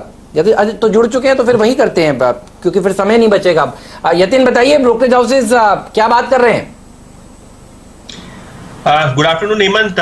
देखिए, सबसे पहले लॉरस लैब जो येस्टरडे का कैश कॉल था वो बहुत बेहतरीन तरीके से चल रहा है, डेज हाई पे है, और मैनेजमेंट की AGM में कमेंट्री भी बहुत जबरदस्त थी। आज भी फ्लेवर थोड़ा बहुत फार्मा स्टॉक्स की तरफ है। लेकिन बात करते हैं वायदे बाजार की। पहले भारती एयरटेल और HUL, ये दो स्टॉक्स ऐसे हैं जहां डीलर्स जो है काफी जबरदस्त तरीके से खरीदारी कर रहे हैं। बहुत ज्यादा फंड एक्शन आज के सत्र में हमको दोनों ही स्टॉक्स में देखने मिला है। इनफैक्ट भारती एयरटेल की अगर आप बात करें तो यहाँ एक BTST कॉल आ रही है डीलिंग रूम्स की। और आज अगर आप देखें तो भारती ने इंट्राडे डिप लिया, वहां एक 25 लाख शेयर का इंट्राडे सौदा हुआ, बल्क डील जिसे हम कहते हैं, और उसके बाद स्टॉक ने अच्छा खासा रिवर्सल दिखाया है, लगभग अपने डेज हाई पे ट्रेड कर रहा है। तो भारती एयरटेल में एक बाय कॉल आ रही है डीलिंग रूम्स की। इसके अलावा HUL, हिंदुस्तान यूनिलीवर में भी हमने देखा है कि आज जुलाई सीरीज में लगभग 6 लाख शेयर्स ऐड हुए हैं ओपन इंटरेस्ट में, और डीलर्स को लगता है कि FMCG स्टॉक्स फ्रंटलाइन वाले जो हैं, खास करके HUL, वहां 4 से 5% की ट्रेडिंग अपसाइड हो सकती है। तो दोनों ही जो बाय कॉल्स हैं वायदे बाजार में, वो है भारती एयरटेल और HUL। इसके अलावा कैश सेगमेंट में, जैसे कि मैं पहले बता रहा था, फार्मा एक फ्लेवर है मार्केट का। सिंजीन एक ऐसा स्टॉक है जहां दिग्गज HNIs आज के सत्र में पोजीशंस बना रहे हैं। डीलिंग रूम्स को लगता है यहां 10 से 15% की शॉर्ट टर्म अपसाइड हमको देखने को मिल सकती है। और येस्टरडे ध्यान मैं आपका आकर्षित करना चाहूंगा PM मोदी के बयान का, जहां मोदी जी ने कहा कि जो इंडियन फार्मास्यूटिकल इंडस्ट्री है वो एक तोहफा है ग्लोबल हेल्थ केयर सिस्टम को। तो उन्होंने फार्मास्यूटिकल्स पे खास अपना ध्यान दिया है। और अगर आप ओवरऑल गवर्नमेंट की पॉलिसीज देखें, खास करके हेल्थ केयर में, तो सिंजीन एक वहां एक दिग्गज कंपनी जिसको बेनिफिट हो सकता है। काफी सारे इनके प्रोडक्ट्स हैं वो अप्रूवल फेज में है, जिसको आगे चलते हुए तेज रफ्तार मिल सकती है। तो सिंजीन पे ध्यान रखिए। यहाँ 10 से 15% का शॉर्ट टर्म अपसाइड, जैसे मैंने पहले बताया, डीलिंग रूम्स बता रहे हैं अपने क्लाइंट्स को यहाँ पोजीशन बनाने के लिए।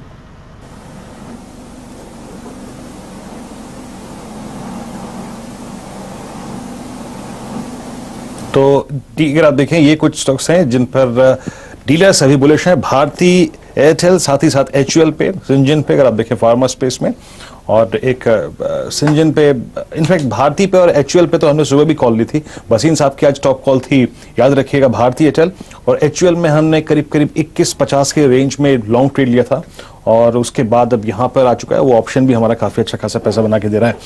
इनफैक्ट अब मैं थोड़ा सा फोकस करना चाहूंगा ट्रेड एट 3 पर, लेकिन ट्रेड एट 3 पर चलने से पहले, अभी कुछ देर पहले हमने बहुत अच्छा डिस्कशन अगर आप देखें कुछ और स्टॉक्स पे भी किया था। अभी मैं पहले एक काम करता हूं, ट्रेड एट 3 पे चलता हूं, उसके बाद मैं बात करूंगा। ट्रेड एट 3 हमारे साथ शेयर करने के लिए इस वक्त डायरेक्टर साहब, ट्रेड एट 3 लिया जाए क्या? श्रीकांत चौहान जी हैं। श्रीकांत जी सिक्सर लगाने वाले श्रीकांत चौहान है। श्रीकांत जी हैं, ट्रेड एट 3 देंगे। श्रीकांत, ट्रेड दीजिए अपना प्लीज। बिल्कुल वीरू, देखिए हेमंत जी ने आज यतिन जी को मौका दिया, और यतिन जी ने आज एक अच्छा चौका लगा दिया है। उन्होंने ऑलरेडी हिंदुस्तान लीवर बता दिया है जो मेरे ट्रेड एट 3 में था, बट इट्स ओके, क्योंकि ये हिंदुस्तान लीवर एक ऐसा स्टॉक है कि जो हाथी है। और हेमंत जी ने, मैंने देखा कि कई बार बोला है कि जो हाथी स्टॉक्स को चलाने के लिए काफी एक पुश लगता है, तो एक डबल पुश देता है हिंदुस्तान लीवर को। 2215 के करीब अभी ये ट्रेड कर रहा है, और इनफैक्ट ये 2 दिन से अगर आप देखेंगे तो इसमें काफी हलचल हो रही है, लेकिन आज इसने क्लियर अच्छा वॉल्यूम बेस्ड ब्रेकआउट फॉर्मेशन बनाया है। तो हेमंत जी, मुझे लगता है कि यहाँ से अगर हिंदुस्तान लीवर चलता है तो जो अपने एक्सपेक्टेड टारगेट्स है 2300-2320 के, उसको छू सकता है, और स्टॉप लॉस अभी काफी नजदीक आ चुका है। तो 2180 रुपए के स्टॉप लॉस के साथ हम हिंदुस्तान लीवर को लॉन्ग करके चल सकते हैं, और टारगेट्स रहेंगे 2300 रुपए के।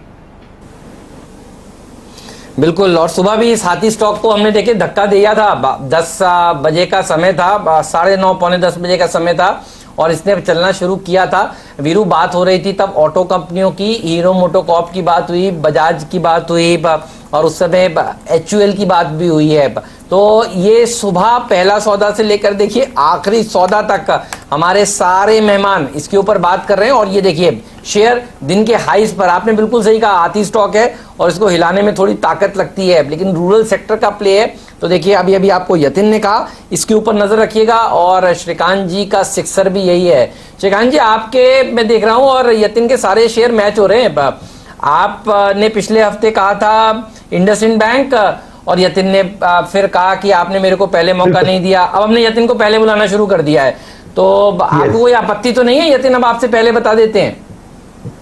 नहीं, बिल्कुल। अरे सर, देखिए हेमंत जी, मैं जो हूँ, ये देखिए यतिन और बाकी के जो भी अपने एक्सपर्ट्स हैं, वो इन सब काफी अच्छे एक्सपर्ट्स हैं, बट मैं हमेशा हेमंत जी, मैं एक बात में बिलीव करता हूँ कि हमें मार्केट में मैराथन प्लेयर होना है।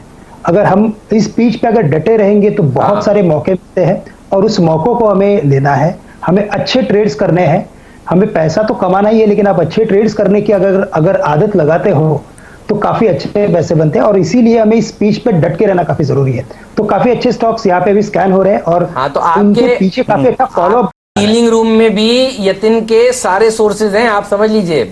आपके कॉल जो है उससे पहले देखिए यतिन आपको बता देते तो आपके कोटक डीलिंग रूम का पूरा हाल क्या है, ये आपको यतिन देखिए पहले से ही यहाँ बैठकर बता देते हैं, और आपके कॉल दूसरे बार लगातार सेम हो रहे हैं। तो बढ़िया है। देखिए यतिन, ऐसे ही अपने सोर्सेज को और मजबूत करते रहिए, और श्रीकांत जी से पहले स्टॉक्स यहाँ पर बताते रहिए। तो HUL आज का हाथी स्टॉक, और बढ़िया प्रदर्शन देखिए दिखाता हुआ नजर आ रहा है। पता नहीं राजेश अग्रवाल साहब कुछ ढूंढ रहे हैं नीचे देखकर। अग्रवाल साहब, HUL के बारे में कुछ कहना चाहते हैं या कुछ और आप कहना चाहते हैं? अच्छा, आप भी एक ट्रेडिंग का हैट लगाइए। अग्रवाल साहब, आप क्या लेकर जाना चाहेंगे अगले हफ्ते के लिए? आपका किस इवेंट पर नजर होगा, ये भी हमें बताइए। देखिए, इवेंट तो जो नेक्स्ट वीक है वो सबसे बड़ी रिलायंस की AGM ही है, नो डाउट। तो वो उस इवेंट पे बिल्कुल नज़र रहेगी, और डेट फ्री होने के बाद एक पहली AGM है। तो पिछले AGM में जैसे इन्होंने कहा था कि ये अगले साल तक डेट फ्री हो जाएंगे, और उससे पहले ही ये डेट फ्री हो गए। अब ये क्या अनाउंसमेंट करते हैं उस पर नज़र रहेगी। जहाँ तक नेक्स्ट वीक के लिए स्टॉक ले जाने का सवाल है, मैं समझता हूँ पहली पसंद तो रिलायंस ही रहेगी, बावजूद इतने बढ़ जाने के। और जो आप 4 फिगर पे पार्टली पेड की बात कर रहे थे, वो मुझे लगता है आज नहीं तो मुश्किल से सोमवार को हो ही जाएगा। दूसरा स्टॉक जो मैं ले जाना चाहूँगा वो HDFC लाइफ का होगा। अगर आप देखेंगे तो पेनिट्रेशन बहुत लो है इंश्योरेंस एज ए प्रोडक्ट का, और सबसे बड़ी बात है कि HDFC के ब्रांड होने के कारण से इसकी पहुंच बहुत अच्छी है, डिस्ट्रीब्यूशन बहुत अच्छे हैं, डिजिटल नेटवर्क्स में इन्होंने जो खर्चे किए हैं उन सब चीज़ों को देखते हैं। और सबसे बड़ी बात, जो अवेयरनेस जागृत हो रही है लोगों को इंश्योरेंस, लाइफ इंश्योरेंस वगैरह में पैसा लगाने की, उससे इनके बिजनेस बढ़ने की बहुत संभावना है। केवल इसके ही नहीं, बल्कि इस पीयर ग्रुप में जो दूसरी कंपनियाँ जो थोड़ी देर पहले SBI लाइफ वगैरह भी डिस्कस कर रहे थे, तो दोनों में ही हमारी बुलिश कॉल रहेगी।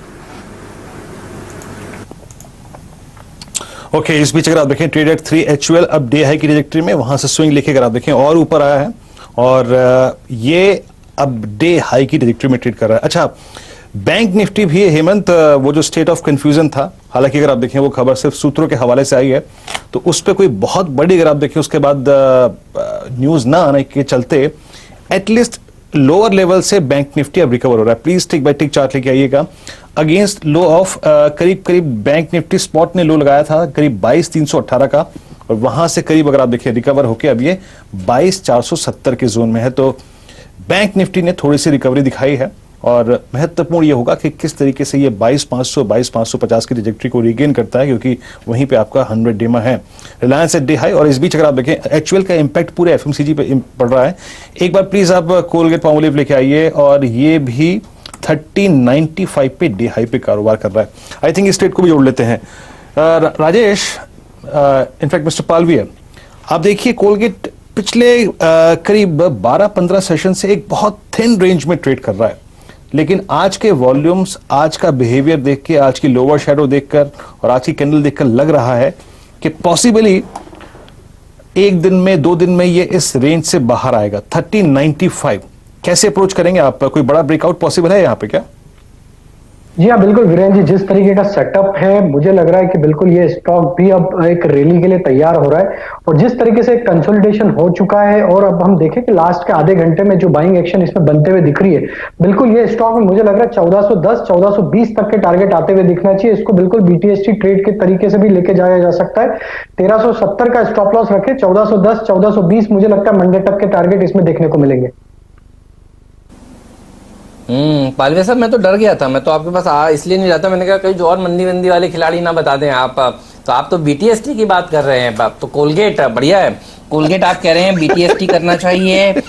श्रीकांत जी, हाँ मुझे लगा कि आज तो गुस्से में है पालवे साहब ने बाटा एमजीएल सब एक साथ शॉर्ट दे दिया। आप पता नहीं और कितने शॉर्ट देंगे। अच्छा पालवे साहब, आप फ्री हैं, ये तो कोलगेट का सवाल वीरू का था, लेकिन आपको कुछ एसटीबीटी करना हो, बीटीएसटी करना हो तो बता दीजिए, आप क्या ट्रेड लेना चाहते हैं? देखिए हेमंत जी, बिल्कुल अभी क्या है कि अभी जस्ट नाउ मैंने अपनी डॉटर का रिजल्ट देखा 10th स्टैंडर्ड का, और शी गॉट अराउंड 92%, तो इतनी खुशी हो गई तो मैं बीटीएसटी ही ट्रेड दूंगा अभी, क्योंकि कांग्रेचुलेशंस। पहले तो लाख बधाइयां आपको। आपकी बिटिया के साथ मैंने आपके कुछ वीडियोस भी देखे हैं फेसबुक पे हाल ही में। आप लोग खूब गाना वगैरह गा रहे थे, बजा रहे थे, मजा आ रहा था वो देखकर। तो उनको हमारी तरफ से बधाई बोलिएगा आप, और ऐसे ही वो बढ़िया नंबर लाते रहें। आपकी डॉटर है तो बढ़िया तो करेंगी। जी बिल्कुल।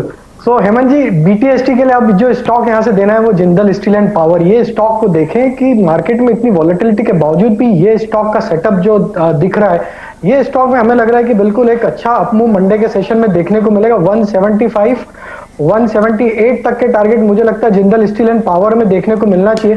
तो करंट लेवल से Jindal steel and power BTST trade की जगह यहां से लेके जाना चाहिए। 165 का स्टॉप लॉस रखे, 175, 178 टारगेट के लिए Jindal steel and power BTST के लिए ट्रेड रहेगा। ओके, बीटीएसटी का ट्रेड है 168.40, और बहुत शानदार है हेमंत। ये वो जो याद है आपको, एक दिन आशीष जी ने एक पैटर्न बताई थी रिलायंस इंडस्ट्रीज पे, कुछ वैसी ही पैटर्न यहां पर है, जहां पे आपका 50 डे एक्सपोनेंशियल मूविंग एवरेज जो है वो 100 डेमा को ऊपर, 200 डेमा को ऊपर की तरफ काट रहा है। तो वाकई अगर आप देखें ये एक बेहतरीन ट्रेड है, अच्छा ओआई एडिशन और डे हाई की ट्रैजेक्टरी में, और इस दौर के नए हाई पे ट्रेड कर रहा है। कोलगेट जो भी कुछ देर पहले बात की थी, एचयूएल की कॉल के बाद ट्रेडेड 230 के बाद, अब वो भी डे हाई पर, और कोलगेट जुलाई फ्यूचर्स अब 1400 को किस करता हुआ। तो दोनों के दोनों एफएमसीजी स्टॉक जो है, एचयूएल और साथ ही साथ कोलगेट, डे हाई की ट्रैजेक्टरी पर आके ट्रेड कर रहे हैं। और उसके बाद जेएसपीएल। आइए एक दो ट्रेड और निकालने की कोशिश करते हैं, लेकिन इस वक्त इसमें कोई राय नहीं है कि सिर्फ एफएमसीजी। और इस बीच आप एक बार देखिए Nestle. I think Hemant, Nestle भी 2-1 रोज पहले हमारे यहाँ किसी ने सुबह सुबह मुनाफे की तैयारी में मेंशन किया था। मेरे ख्याल से ये राहुल का ट्रेड था। अब क्योंकि इस पर बात ही हो रही है, तो श्रीकांत जरा आप अपना भी टेक दीजिएगा। नेस्ले, इसका कंसोलिडेशन ओवरडन है। 1, 2, 3, 4, 5, 6, 7, 8, 9 सेशन से अगर आप देखिए कंसोलिडेशन, क्या लगता है ये भी इस जोन से फाइनल निकल के आएगा क्या? देखिए बिल्कुल, इनफैक्ट अगर ये स्ट्रॉन्ग कंपनी अगर है और अगर वो किसी लेवल पे अगर आके अगर अटक जाती है, तो आपको उस लेवल पे, मीन्स आप तो डेरिवेटिव्स के एक्सपर्ट हो, आपको बोलने की जरूरत नहीं, लेकिन मैं दर्शकों को बोल रहा हूँ कि अगर कोई बड़ा लार्ज कैप अगर स्टॉक अगर किसी एक बड़े लेवल पे आके अगर वक्त गुजारना शुरू करता है, तो वहां पे देखना चाहिए कि वहां पे कुछ कॉल राइटिंग या पुट राइटिंग हो रही है क्या। क्योंकि मैंने मोस्ट ऑफ द टाइम देखा है कि नेस्ले या हिंदुस्तान लीवर लीजिए या तो आप रिलायंस लीजिए, तो उनमें कवर कॉल का एक स्ट्रैटेजी होता है। और अगर आप नेस्ले के देखेंगे चार्ट को और ऑप्शंस को अगर ट्रैक करेंगे, तो 17,000 पे काफी बड़ा राइटिंग खड़ा है। अगर 17,000 के लेवल को अगर ये क्रॉस कर लेता है तो फिर मुझे लगता है कि ये अपने प्रीवियस हाई को ही क्रॉस कर लेगा जो 18,300 के करीब के है।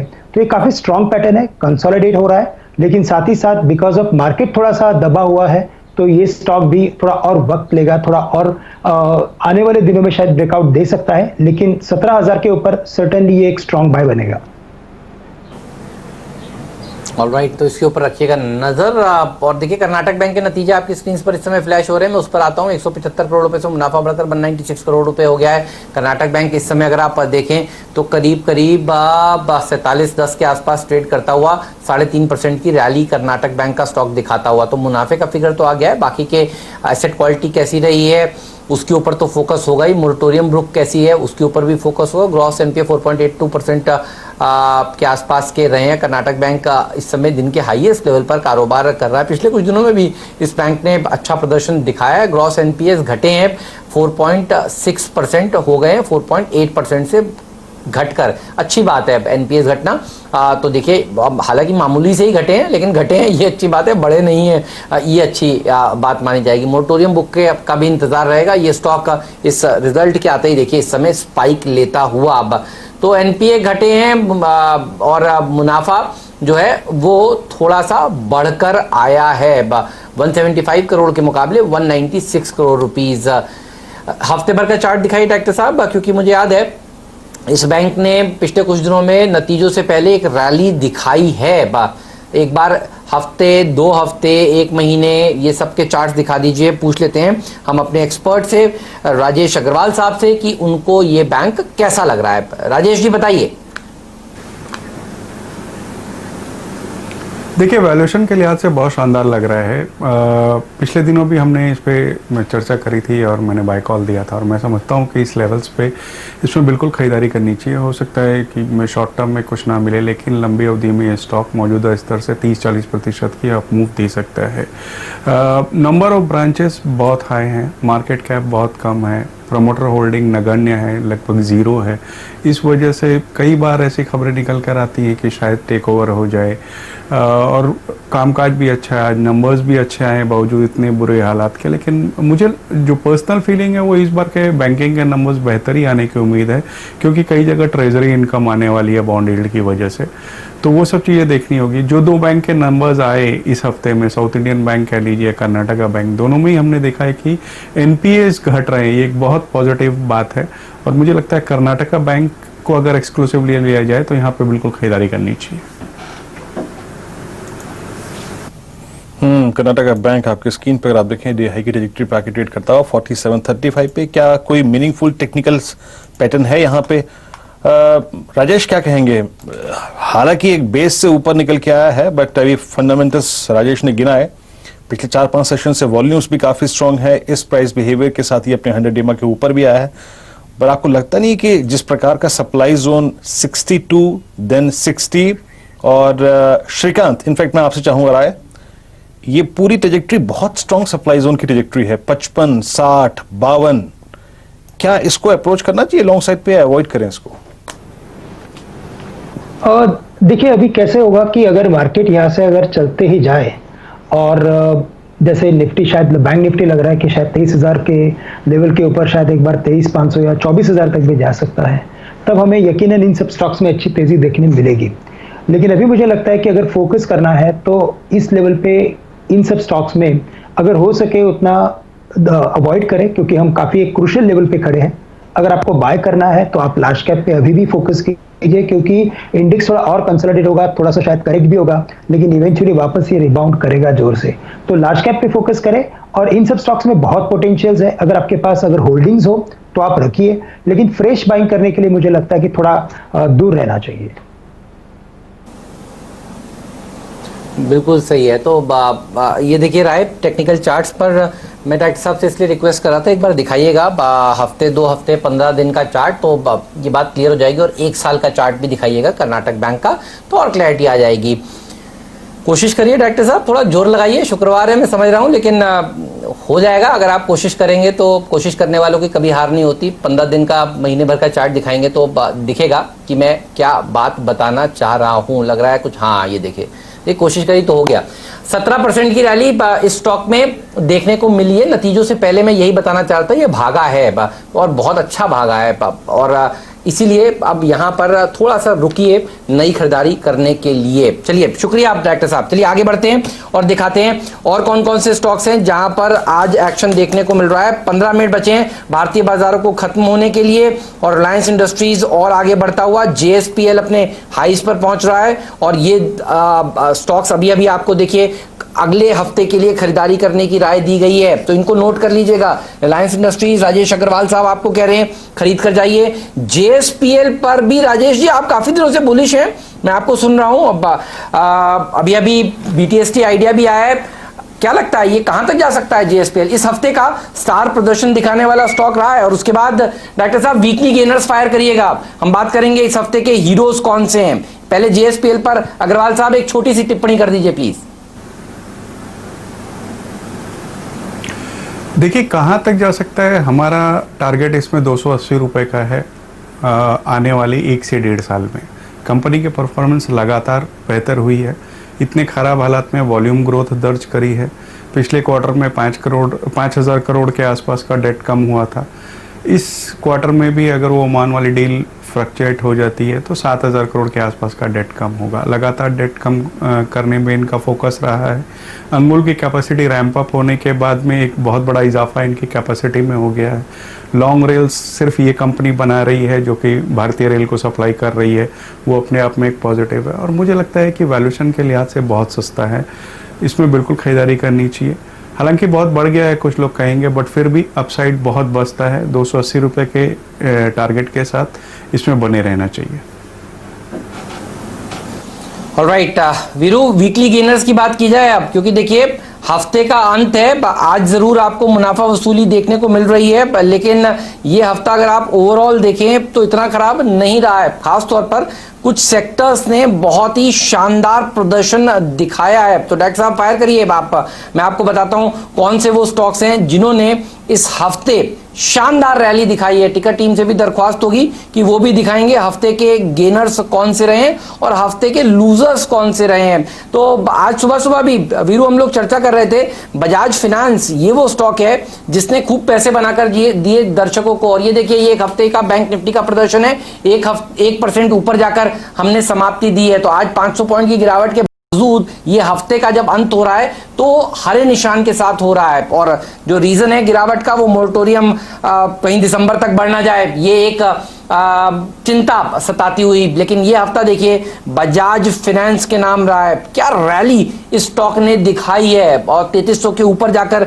देखिए ये स्टॉक अब बंद होने की बिल्कुल तैयारी करता हुआ आपको नजर आ रहा है। तो इस हफ्ते का हीरो वीरू बजाज फाइनेंस ही है। आप और बताइए और कौन से स्टॉक्स इस हफ्ते के विनर्स और लूजर्स में आपके सामने आए। जी हाँ, देखिए सेल, हालांकि अगर आप देखें क्लोजिंग बेसिस पे आज का दिन अच्छा नहीं रहा, लेकिन 18% के गेन है हेमंत नंबर्स। साथ ही साथ अगर आप देखें मेटल्स की तेजी, करीब 18% का मूव सेल लेके बंद हो रहा है, मतलब ये हफ्ते की क्लोजिंग कर रहा है। ये बहुत स्ट्रॉन्ग मूव देखे गया। सही कहा आपने, बजाज फाइनेंस दूसरे पायदान पे, फिर बॉश इसमें काफी अच्छा खासा मूव रहा। इक्विटास आज का जो अगर आप देखें टॉप गेनर है, उसमें काफी अच्छा खासा मूव था। लेकिन हेमंत एक चीज नजर आ रही है कि मेटल्स की बहुत स्ट्रॉन्ग प्रेजेंस थी इस वीकली गेनर्स में। देन हिंडाल्को ये करीब 12% बढ़ के बंद हुआ, देन नाल्को करीब 12%। तो डेरिवेटिव्स के टॉप गेनर्स जो वीकली बेसिस पे रहे उनमें सबसे ऊपर मेटल्स का नाम छाया रहा। फिर आप देखिए M&M फाइनेंस, इस पे हेमंत हमने इस हफ्ते मेरे ख्याल से सबसे ज्यादा किसी NBFC पे बात की है बजाज फाइनेंस के बाद, तो वो था M&M फाइनेंस। इस वक्त हफ्ते करीब 11% ऊपर। इंडसइंड बैंक, श्रीकांत ने ये कॉल दी थी, बेहद शानदार रहा इसका भी मूव, करीब 10%। और उसके बाद एक छोटा स्टॉक कंस्ट्रक्शन इंफ्रास्ट्रक्चर में NCC करीब 10%। और IT बास्केट में जिसने लीड किया इस मूव को वो था NIIT टेक, देन TCS करीब 9%, सॉरी टाटा कंज्यूमर माफ कीजिएगा, इसमें भी हमने इस हफ्ते कॉल ली थी, मेरे को याद आता है करीब 490-400 की ट्रैजेक्टरी में। उसके बाद 9% और JSPL 166 आज इसकी फ्यूचर्स की क्लोजिंग हो रही है और 8% ऊपर। तो हेमंत ये कुछ स्टॉक्स थे जो कि इस हफ्ते काफी अच्छे चले। BHEL और एस्कॉर्ट्स इसको नहीं भूलना चाहिए, BHEL करीब 7% और एस्कॉर्ट्स लगभग 7%। ये थे वीकली गेनर्स। श्रीकांत, इनमें से आपके सबसे प्रिफर्ड और स्टॉक्स वो जिनको आप नेक्स्ट वीक भी पॉसिबली अपने रडार पर रखना चाहेंगे वो कौन से होंगे जो कि इस हफ्ते के सबसे शानदार मूव देखे गए हैं?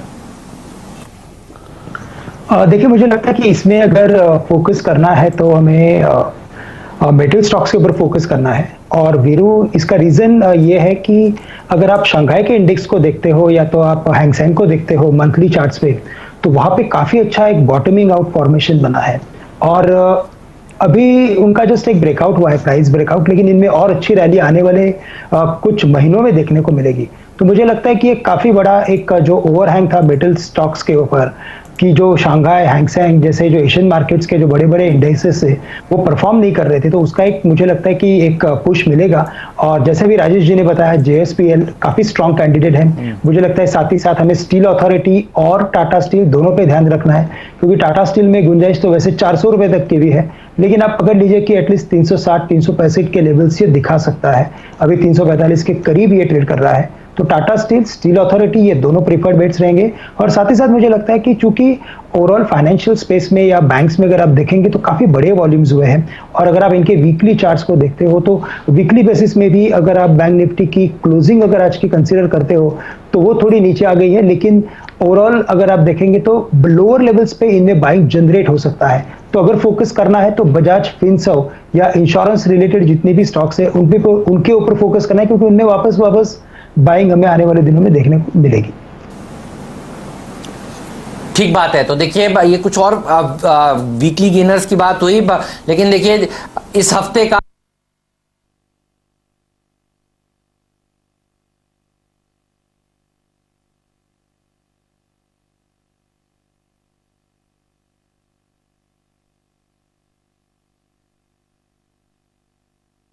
FNO वाला स्टॉक इस हफ्ते 7% की रैली के साथ देखिए जाकर अब बंद हुआ है। तो बहुत ही शानदार रैली इस हफ्ते SRF ने दिखाई है, बढ़िया बढ़त वहां पर देखने को मिली है। सेल की तो बात आपने करी है और रिलायंस की बात भी देखिए हमने करी है। NIIT टेक्नोलॉजीज और इसके ऊपर भी खूब बात हुई है। माइंडट्री, इसके ऊपर भी बात हुई है। बस माइंडट्री के ऊपर मैं एक बात और कहना चाहता हूं, स्टॉक के ऊपर रखिएगा नजर, क्योंकि इनके प्रमोटर्स जो है वो अब L&T हैं। और वीरू, चर्चा आप थोड़ी देर पहले जब माइंडट्री की बात कर रहे थे ना, तब भी मैं सोच रहा था ये बात बताऊं।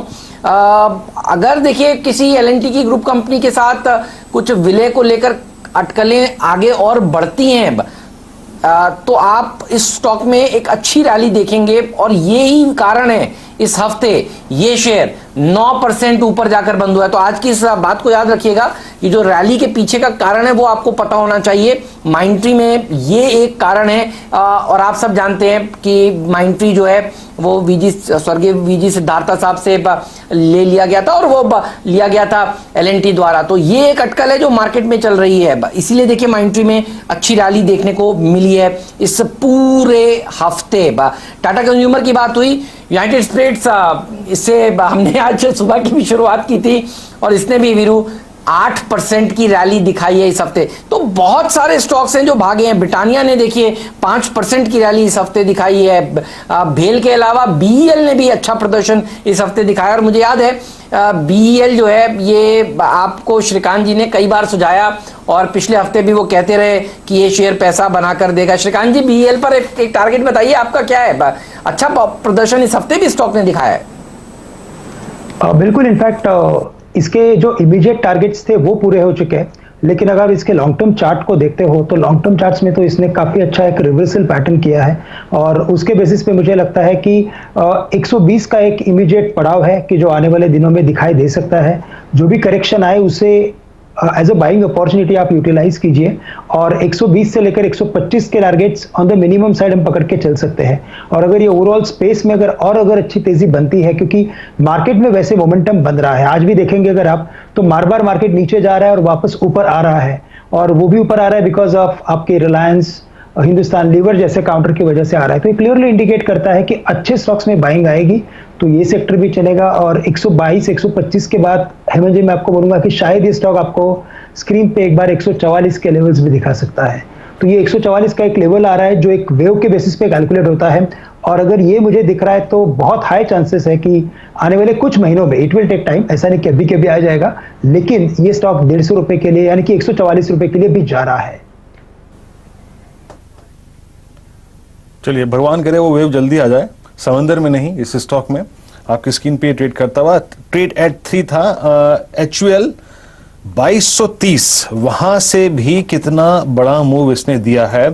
आप देख लीजिए कि एग्जैक्टली जब हमने ट्रेड लिया था उस वक्त इसका फ्यूचर ट्रेड कर रहा था हेमंत करीब 2226 पे, और उसके बाद ये लगभग स्विंग लगा के आया है 2233 तक का। तो HUL डे हाई पे, और रिलायंस को देखिए टिक बाय टिक चार्ट पे अभी फिर एक टिक के साथ डे हाई पर आ गया है।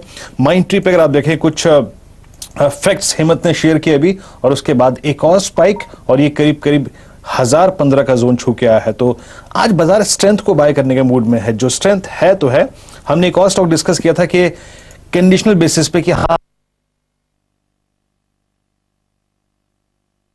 बाद हमने डिस्कस किया था, और एग्जैक्टली 17,000 के लेके FMCG डोमिनेट करता हुआ आज के इस सेशन के अंतिम भाग बैंकिंग स्टॉक्स थोड़े से बैकफुट पे थे। अच्छा, एक ट्रेड और जोड़ना चाहूंगा, जैसे कि हमने वीकली गेनर में देखा था कि मेटल्स में एक्यूट स्ट्रेंथ थी। याद रखिए हिंडाल्को कल के क्लोजिंग कल के हाई को किस करता हुआ, और ये एक बहुत शानदार पैटर्न के साथ नेक्स्ट वीक में जंप करेगा। श्रीकांत, आई थिंक इस पे आउटलुक लेना जरूरी है। 200 डेमा के ऊपर कल कंफर्मेशन था, क्लोजिंग आई, और आज एग्जैक्टली कल के हाईएस्ट ट्रैजेक्टरी पे ट्रेड करता हुआ। क्या प्रोजेक्शन है आपके हायर लेवल्स पे इस स्टॉक में? वीरू, मेरे स्टॉक का नाम मिस किया है, कुछ वॉइस ड्रॉप हो गया था। हिंडाल्को डेलो से शानदार रिकवरी। बिल्कुल, अरे वीरू बिल्कुल, हिंडाल्को की बात कर रहा हूं, डेलो। हाँ बिल्कुल, इनफैक्ट इसके जो फॉर्मेशन है वो काफी स्ट्रांग है, और इनफैक्ट इसने क्या किया है, इसमें एक सेलिंग डिस्ट्रीब्यूशन जैसा फॉर्मेशन बना था और उस डिस्ट्रीब्यूशन को उसने एब्जॉर्ब कर लिया है। तो ऐसे स्टॉक काफी अच्छे तरीके से रैली करते हैं, और ये काफी कंफर्टेबली 160 रुपए के ऊपर अभी ट्रेड कर रहा है पिछले 2-3 दिनों से।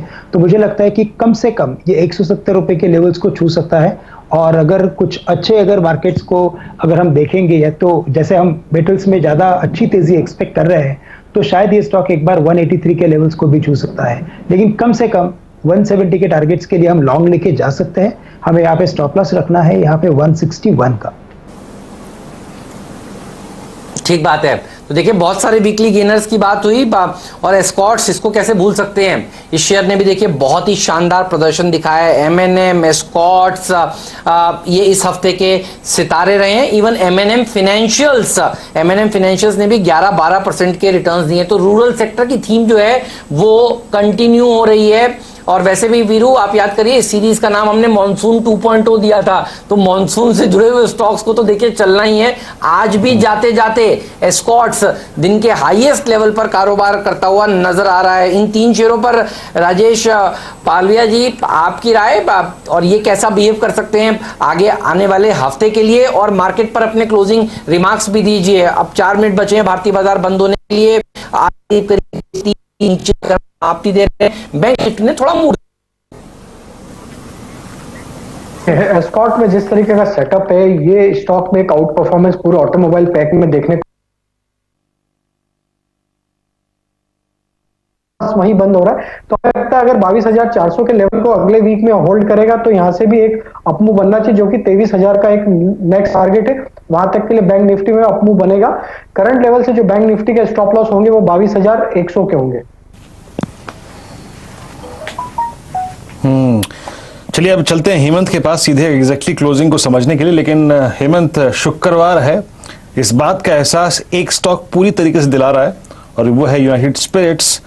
HUL के बाद, रिलायंस के बाद जब से जिस स्टॉक में सबसे स्ट्रॉन्ग मूव है वो है यूनाइटेड स्पिरिट्स। 638 डे हाई पर, और जून के हाई को क्रॉस कर गया। हेमंत, बिल्कुल, आप तो खाओ पियो ऐश करो वो वाली थीम जो है वो चल रही है आज के बाजार में ऑन अ लाइटर नोट। लेकिन देखिए मैं कहूँगा हफ्ते दर हफ्ते बाजार को देखिए, एक आध दिन को देखने से देखिए बात बनेगी नहीं। आज गिरे हैं इस खबर के चलते, you never know, over the weekend इसके ऊपर अगर कोई क्लैरिफिकेशन आ जाए कि ऐसा कुछ विचार नहीं हो रहा है तो हम रिकवर भी कर सकते हैं। और ये बात अगर आरबीआई की तरफ से औपचारिक तौर पे आ जाए तो हमने 500 पॉइंट बैंक निफ्टी में गिरा दिया है, लेकिन ये हैंगओवर है जो बना रहेगा, इसके ऊपर फोकस होगा अगले हफ्ते की शुरुआत तक। देखते हैं ओवर द वीकेंड क्या निकल कर आता है, लेकिन क्लोजिंग इसी वजह से थोड़ी सी आपको ढीली नजर आ रही है। बैंक निफ्टी ने ही मूड खराब किया है। आरआईएल ने देखिए क्या शानदार प्रदर्शन दिखाया है। तो रिलायंस इंडस्ट्रीज ये वो स्टॉक था जो आज बाजार को सहारा देने में सक्षम रहा है। मिड कैप इंडेक्स देखिए, इसने करीब 0.25% की गिरावट दिखाई है। तो डॉक्टर साहब एक एक करके दिखाइए। रिलायंस इंडस्ट्रीज आज का हीरो, निफ्टी में सबसे ज्यादा बढ़ने वाला स्टॉक, सन फार्मा, HUL, भारती एयरटेल भी आज हमारे एक्सपर्ट बता रहे थे कि इस स्टॉक को खरीदना चाहिए। सुबह सुबह भसीन साहब की खरीदारी करने की राय बिल्कुल सही साबित हुई है इस पर। और HUL तो देखिए आज सुबह से ही मुनाफे की तैयारी से लेकर पहला सौदा तक और आखिरी सौदा में भी देखिए डीलिंग रूम चेक में, और श्रीकांत जी का तो BTST आइडिया भी है ये। तो HUL इसने अच्छा प्रदर्शन दिखाया आज के सत्र में। Bombay Burma, Gujarat gas, JSPL, endurance जैसे स्टॉक्स ने आज आउट परफॉर्मेंस दिखाया है। फर्स्ट सोर्स इसलिए भागा क्योंकि राकेश झुंझुनवाला साहब ने यहाँ पर खरीदारी करी है। और अच्छा प्रदर्शन एस्ट्रा माइक्रो ने इसलिए दिखाया क्योंकि यहाँ पर सामने आई है बात कि राधाकृष्ण दमानी जी ने शेयर खरीदे हैं। डेन नेटवर्क मेरी टीम में शामिल था और हाथवे भी मेरी टीम में शामिल था, और मुझे लगता है कि इस सेक्टर के नतीजे काफ़ी अच्छे आने वाले हैं। और डेन में 10% की तेज़ी हुई, हाथवे में 5% के आसपास की तेज़ी हुई है, और तेजस ने भी अच्छा प्रदर्शन आज के सत्र में दिखाया। ये नीरज की टीम में आज स्टॉक शामिल था। SBI लाइफ सुबह से देखिए हम चर्चा कर रहे हैं, मंथ ऑन मंथ इंश्योरेंस कंपनियों के बड़े हैं, तो SBI लाइफ और बाकी लाइफ इंश्योरेंस कंपनियों ने भी आउट परफॉर्मेंस आज के सत्र में दिखाया है। लॉरस लैब्स में भी तेजी देखने को मिली है AGM के बाद। ग्रैन्यूल्स में भी देखिए एक्शन बढ़ता हुआ नजर आया है आज के सत्र में। इंडसइंड बैंक, एक्सिस बैंक ने अंडर परफॉर्म किया है। HDFC जैसे हैवी वेट्स ने आज के सत्र में अंडर परफॉर्मेंस दिखाई है। तो ये हैं वो कुछ स्टॉक्स जिन्होंने आज खराब प्रदर्शन दिखाया, और इनमें आपको ज़्यादातर बैंकिंग स्टॉक्स नज़र आएंगे। तो बैंक्स ने दरअसल आज मार्केट को नीचे खींचने का काम किया है, लेकिन भारतीय बाजार बंद हो चुके हैं और देख लीजिए 10,775 के आसपास क्लोज हुए हैं। 10,850, 890 के ऊपर निकलने में थोड़ी सी दिक्कत हो रही है, तो कोई ट्रिगर की तलाश है। लेट्स सी ये ट्रिगर क्या हमारे हाथ अगले हफ्ते लगता है। लेकिन जब भारतीय बाजार बंद हो रहे हैं तो एक बार ये देखना काफ़ी ज़रूरी है वीरू कि डाउ फ्यूचर्स में हमने कितने अंकों की बढ़त तक या गिरावट को पचाया है। तो देखिए हम आज क्लोज हुए हैं तो हमें पता है कि 120 पॉइंट नीचे अमेरिका के बाजार खुल सकते हैं। तो इतनी गिरावट तो देखिए हम पचा कर गए हैं। अब देखते हैं अमेरिका के बाजार आज के दिन किस तरह से खुलते हैं, और फिर उसके हिसाब से हम सोमवार को बाजारों में ट्रेड होते हुए देखेंगे। लेकिन हमारे सभी विशेषज्ञों से विदा लेने का वक्त है। हैप्पी वीकेंड, और खास तौर पर पालविया जी एक बार फिर से बधाई आपको, आपकी बेटी के बढ़िया मार्क्स आए हैं, और पार्टी की पिक्चर्स जरूर भेजिएगा। पार्टी तो हम आपसे फिर किसी दिन जरूर लेंगे। लेकिन एक बार फिर से आवाज की पूरी टीम की तरफ से आपको ढेरों शुभकामनाएं। आइए जल्दी से देख लेते हैं अब स्टॉक 2020 का क्विक अपडेट वीरू।